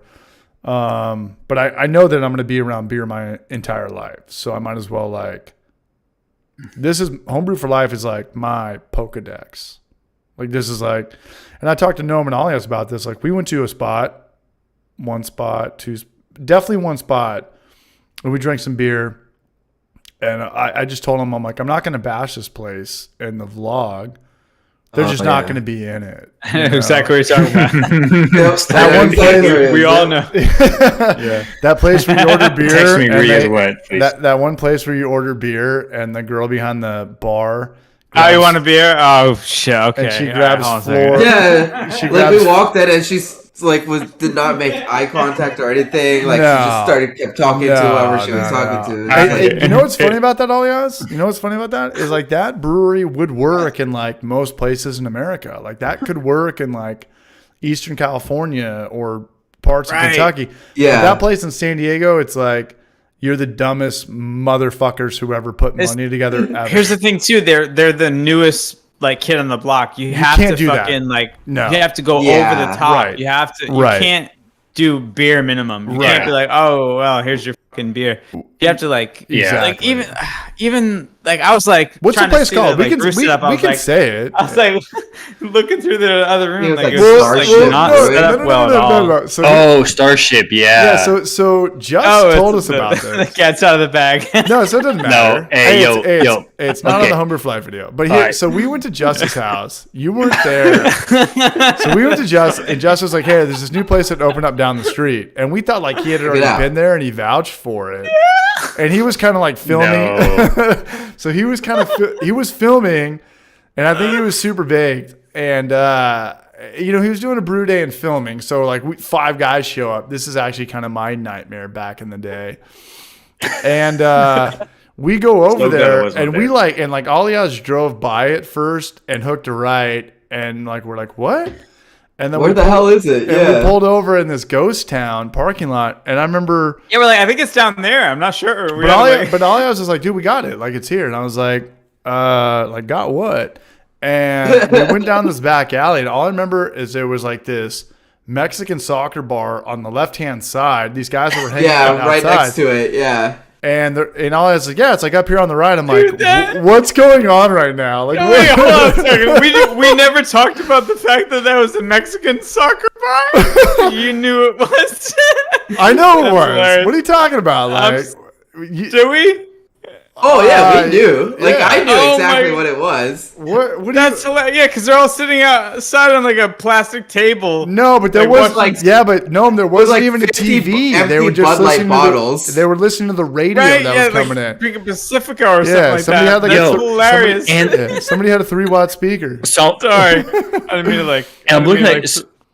So I'm looking at Google Maps, and it is right next to Meanwhile, Independence, Pine House. It's right in like the Mecca hub, and then it's just really this. Oh yeah, it was by Meanwhile. It was by Meanwhile.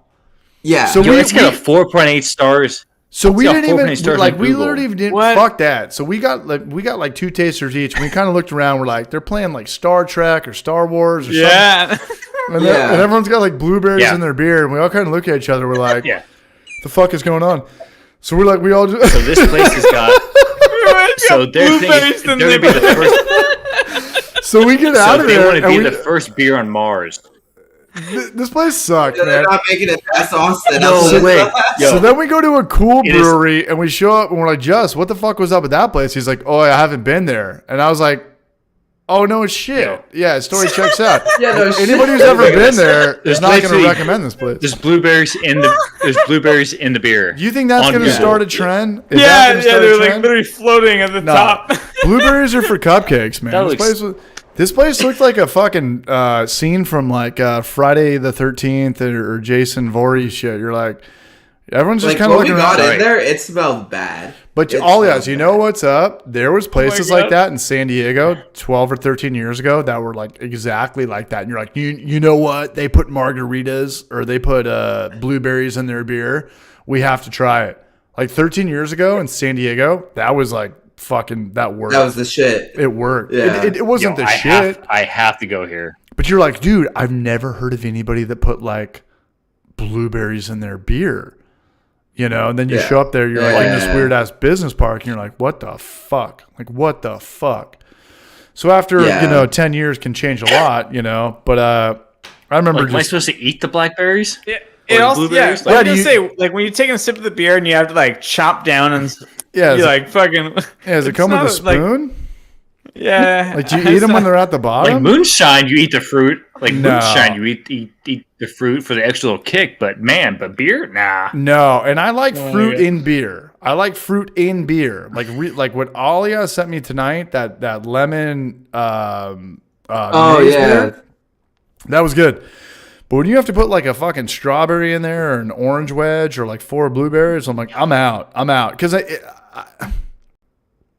I know what they're doing. They think it's like a cocktail garnish, but when you're in like the back alley of a business park, you're like, just what the fuck, man? Like, it is a whole blackberry. It was a blackberry. It wasn't a blueberry. It was a blackberry. If me, Alias, and Gnome were around in like 17.7 OK Corral, that shit would have worked. But nowadays, you're just like, dude, what the fuck, man? No more garnishes and beer. Because the berry's not going to do anything.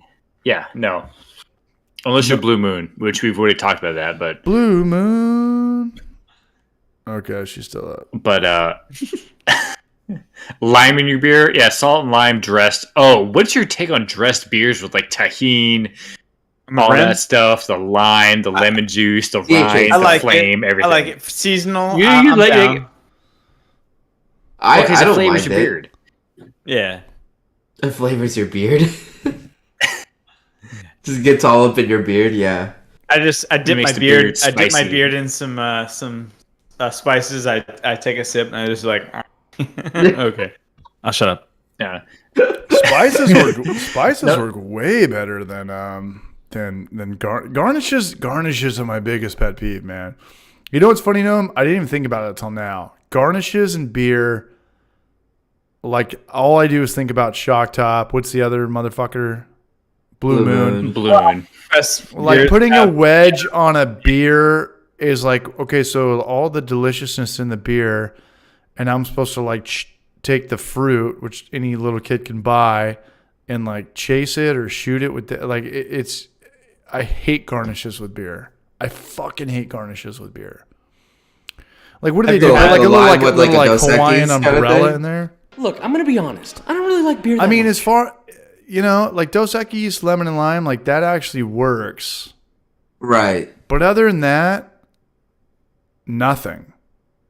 Nothing. Yeah, I don't like the whole blueberries in a beer. Like, don't do that. Like, Corona and lime is like that's been around for 100 years. I mean that's it's been around for a long time. Like that's why I'm always out. Like if you want to squeeze a lime in your beer and chunk it in, throw it, do it. Yeah, don't put actual fucking blueberries like just don't give me blueberries. Yeah, it's stupid. Yeah, and looking back, because this isn't boba tea. All that is like tricking you. It's attempting to trick you. It's like, it tastes like this, but no, like how does it taste? Like don't give me this fucking like blueberry bobbing at the top like it's trying to catch a fish. Right. I'm just trying to fucking drink a beer right here. No, that's a good point. How does that taste? Like when do garnishes work the best? Obviously margarita with a side of lemon. Obviously pineapple with pina colada. Like old fashioned with the orange peel, like with the orange peel, like that's because that drink is all based on presentation, because you're mixing four things together. You're mixing bitters, sweet. Yeah. You're mixing.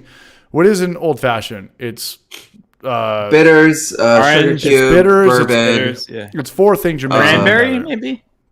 It's four things that weren't a part of the bourbon process that are mixed together. So an old fashioned is simple syrup, which is sugar, bitters, which is, bitters. Yeah, but what is bitters? Bitters is like it's just like almost like pretty much like extract warheads. Extract, yeah.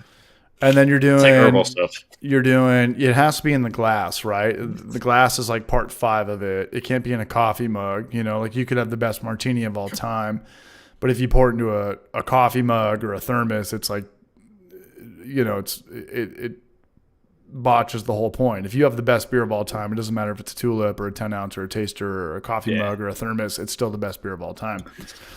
Cocktail drinks are literally all about like not Dave and Bust, like Circus du Soleil. Like like I used to work at this place where we'd have to light a fucking pine or a rosemary thing and then put a cup on it and it got smoky and like that, like the women ate that shit up. They had no idea what they were drinking, and then you mix it with lager beers. You mix it with a bunch of sugar and shit and the burnt orange peel. Yeah.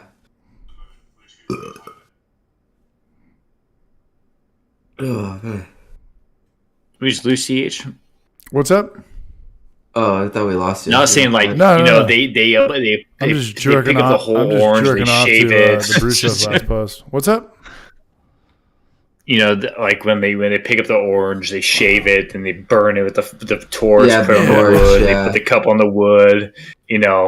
Dude, it's funny. So, I got a buddy, and I was actually there with the Brew Show last month. My buddy Scott, he works at the place called The Compass, and it's funny because I've been doing this for a long time, and he makes the best drinks and this and that. But if you actually hang out there, I've been hanging out there for a decade. How many times he's actually like washed his hands? It's like zero. Like people think. No, I'm serious. Like he'll like touch your drink, like fill the shit up, do all the shit, and he looks good. He's literally like never washed his hands. Like touching the top wipe, like dude passes it towards you. Cooking and bartenders. That's why, like, if you've been in the food industry for long enough, this whole like COVID. If you sit down and take your mask off, it's all bullshit. These people are like the most picking shit up off the ground, touching million people's things, grabbing, cutting up lemons and limes or taking the grind off the orange peel and then smearing it around the glass.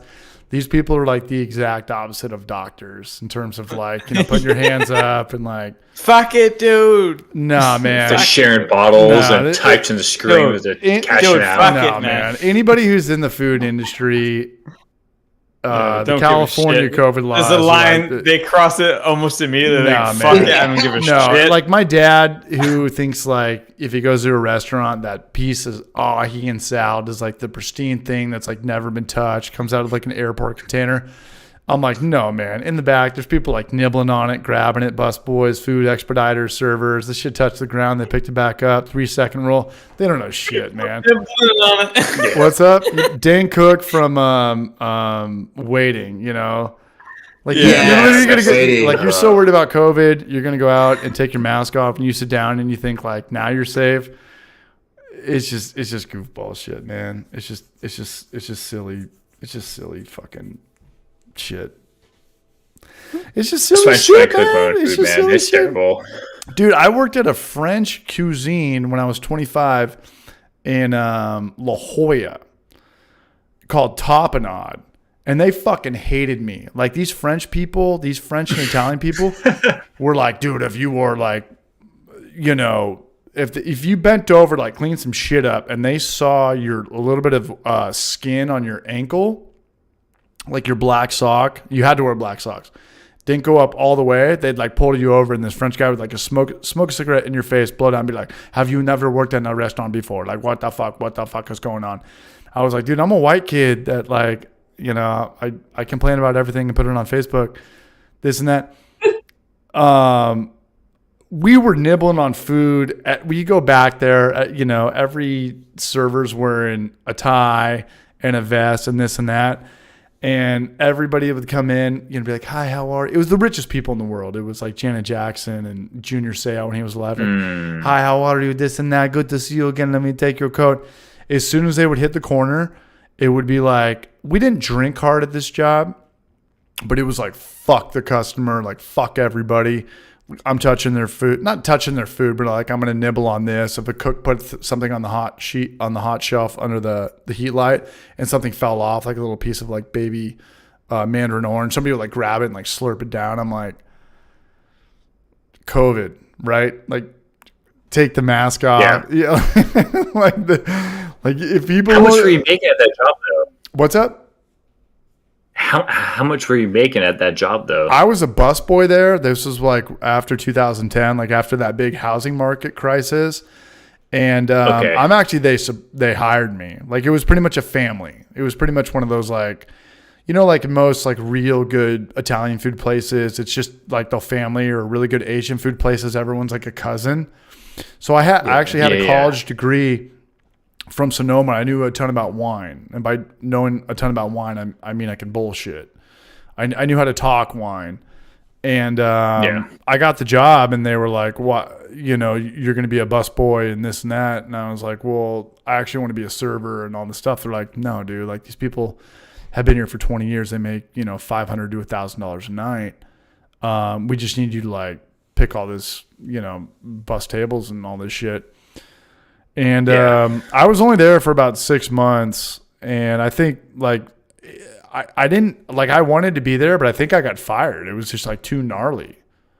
Like they were like, "Dude, you're the difference between, and people are like, that's stealing. I mean, stealing food in the food industry is like printing on the company printer with a company paper. It wasn't like stealing food. I mean, I'll tell you what, the head chef, I'm gonna look this place up right now, Tapenade La Jolla. But I remember looking this place up, and I was like, "Dude, you guys are on a different breed than most like a different level. most Americans." Tapenade La Jolla. It was right by that Vaughn's, right off Pearl Street. Was it in San Diego? Yeah, it was in La Jolla. It was right off Pearl Street. Tapenade La Jolla. Also, man, I miss Vaughn's, man. I miss going to the West Coast and being able to buy alcohol, beer, wine in the same damn store with like your groceries. Dude, it was like too gnarly for me though, man. I mean, I can break my back working construction, but like to kiss ass every day and like show face, have like, you spilled a little thing on your shirt, wearing like a tuxedo just as a busboy. I was You're like, man. Fuck, man. Like this is like, dude, it's still the same motherfucker. Chef John Micro, like he's smiling in the picture and he's all an asshole, but you do have to be an asshole to be like at this level. Dude, this is the same broad. Chef, yeah. No, pull this shit up, man. Dude, it was so weird to see the real world like this as like a 24-year-old. Like, and they did have like $25,000 bottles of wine and shit. This was right behind. Dude, You know where has anybody ever been in the Comedy Store in La Jolla? So there's a famous comedy store in LA that Mitzi Shore owns. This is the one that is in La Jolla for whatever reason, and this place was right behind there.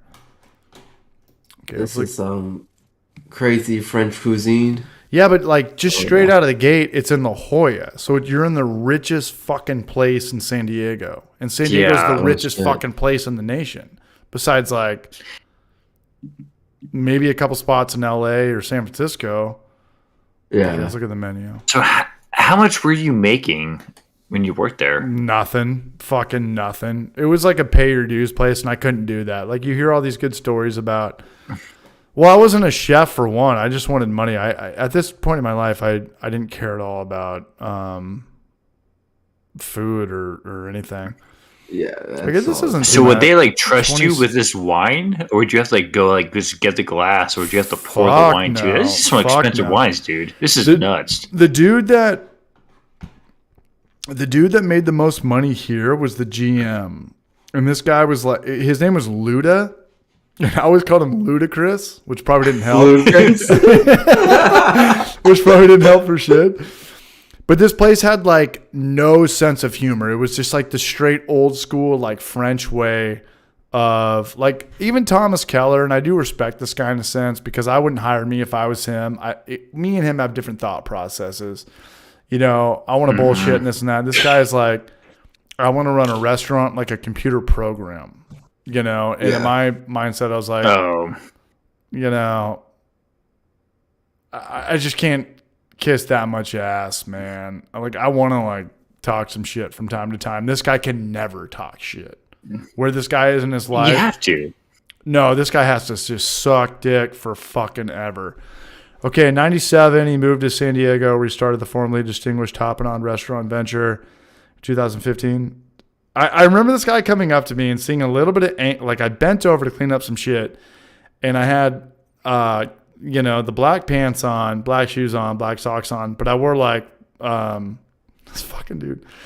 I had a all right, so I'm he literally pulled me outside and was like, "Have you ever worked in a restaurant before?" As he smoked a cig in front of my face. Nowadays, that's like fucking, harassment, and I would never complain about that. But and he grew up 30 years ago in France, where it was like, dude, this was just how it fucking was. So the cheapest appetizer is a salad at $14. The next thing up is the escargot at $18, bro. It's not the prices on the food that get you, because food you max out on. They want to sell you on wine. Yeah. No, but no. Hey, Josh, check out the fucking location of this place. That's the thing. I'm looking. Back to what it makes to be a successful brewery. Location. Yeah. And I don't have victim mentality, man. Prime. Hey, dude, I don't have victim mentality. I did not know what it took to be a busboy at this place. You need to be a fucking statue. You need to like sit there. You have like your right arm with the towel that hangs over, and you sit there, and you're not allowed to make eye contact with people. This is a fucking real thing. This is like real, like they're open 3 hours a day. By the way, it's not fun. It's a job. They're open 3 hours a day. Yeah, but no, I could go pour beer down the street at a dive bar, have a blast with everybody, make $200 a night at the same age. What was kind of what I'm doing now, but Tapenade location. It's literally right next to the La Jolla Cove. And I don't know if you know anything about the La Jolla Cove, but that's where every rich person goes and swims with sharks. Yeah. It's where money's at. Click on maps. This is like where my rich white Jewish grandmother died after she got all that fucking Jew money from her dad. All right, so I'm serious. So here's Tapenade. Now pull it out, zoom out like 2 steps. That is fucking Torrey Pines Road. That is La Jolla Cove. Oh, shit. Dude, this is like, it's not white privilege, because I don't really believe in that. I mean, I do, but, I do and I don't. There's gender privilege. There's senior citizen privilege. I mean, there's privilege to anything if you. if you can, back up at your fucking bullshitting. But this is like where I grew up, and this is like the life that I knew. I mean, not to blow up Alias or anything, but I think me and him could drive from the golf green into the ocean. Check this out. Like country club. Alias, you want to see what houses are going for in La Jolla? Check this shit out. Oh, okay. Let's just look at this house real fast. So this house in Knoxville would probably be about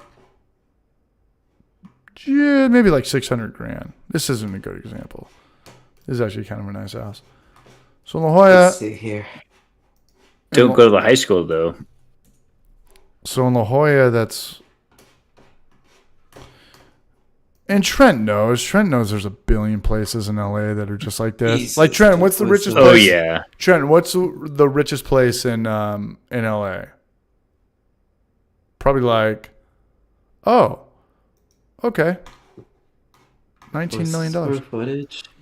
I would say Palos Verdes. Trent, do you know about Palos Verdes? I knew a buddy growing up there that was like fucking rich in like the early 90s. So in California, if your land is in a grid shape, it's might be slightly affordable. But if it is a squiggly line, like if your road is not straight, it's going to be $1 million. Expensive, yeah. But here's the thing about money, that's guys. Just the way it works, yeah. But here's the thing about money, man. You could own this house for $3.5 million. You might have financial security, but you could still be the angriest motherfucker of all time, man. Yeah. Yep. So check that house out. It's funny in the the photos you can see the fucking LA smog haze in these photos. Not in San Diego, not yet, man. It'll get there, but not yet.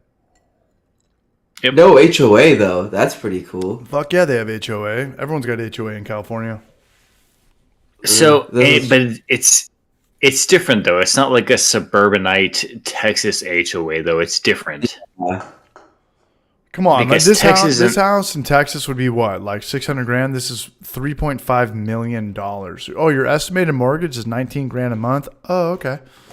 Who owns that? Damn. The Catholic Church. Okay, here we go.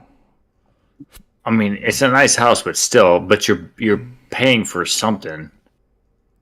I'm surprised. Oh, it's for rent too. In California. What's the rent? It says it's for rent too. Okay, you guys. I wonder what the rent is. Here's the house that I grew up in. My parents bought in 1988 for $180,000. 449 North Willow Spring Drive. Willow Spring Drive, California.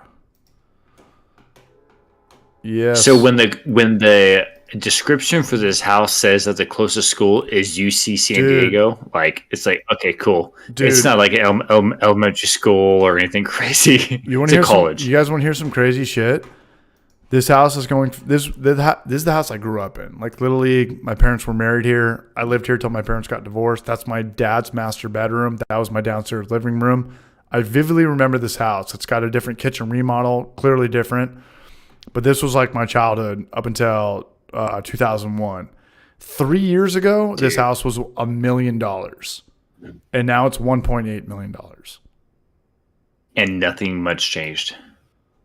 I'm sure it's the exact same remodel, dude. Yeah. If I ever go back to this house, it's gonna be like the scene from Arnold Schwarzenegger in Total Recall. I'm gonna like look around and be like, that was where I pushed my sister. That's where I used to party. That's where I used to take the sled and shoot down the staircase. I mean, like this. Damn. I remember that beam that would go through there too. All they did was paint it white. So in 1987, that house sold for $193,500. That was my family. That was my family that bought it. That was my dad, Paul Hardy, and Carol $195,000. Yeah, and then they sold it in 2000 for probably like $380,000. Wow. For $375,000, yeah. That was my parents that dude, got that's divorced. Insane. That's my house. Yeah, that's insane, man. Oh, and dude. then it sold for $372,000. Dude, you want to see some pictures, man? Okay, go to the right where you see that pink door right there. No, I think I left all my pictures in San Diego. But me and my buddy who grew up with me was a pro skateboarder. His name's Ryan Bobia. He used to skate for that company called Zero with Jamie Thomas. But we'd be running around here. We'd have like Nintendo, Mario, glow in the park shit. Little kids opening up like Contra for the first time in that fucking house. And now it's like That's almost pretty cool. $2 million, man. That's Fucking pretty dope. crazy. Yeah. And if the bummer about these websites is that they're all like this bullshit. They're all wide angle. Like they get the best photographers to come in with Photoshop. Like it looks like that. You know, it's a box on a fucking piece of land. It's not that big. Like it's a 3-bedroom, 2-bath. It's a 3-bedroom, 2.5 bath. But it had this giant staircase, so we would always go in sleeping bags and shoot down. And fuck, I gotta send this to my dad. This would trip him out. But anyway, whatever. Yo, so that house that's 7870, dude, I got spanked. it's going for 35. It's going for 3.5, right? Yeah. The tax value is 2.1. Yeah. That's $1.5 million or 1.4 over tax value. That's insane. It's crazy, man. Also, please do not take your financial advice from us on this chat, please. California's a crazy place, man. California is a crazy fucking place. Yeah. So we are not in any way professional in that. All right, hey, let's get out of here, everybody. Let's rock and roll, man. I had a good night, man. I'm done. Hey, let's go. Man, chill. Hey, good looking, Ashland. Asheville. All right, everybody. No, let's All right, get out of here. Asheville. Everyone have a good night, Have man. fun tomorrow. Love all you guys, man. Yeah. Let's get out of here. Have a good night. Deuces, fam. Peace, Bye, guys. y'all. Thanks, Noam. Thanks, Later. Sunset. Thanks, all you guys.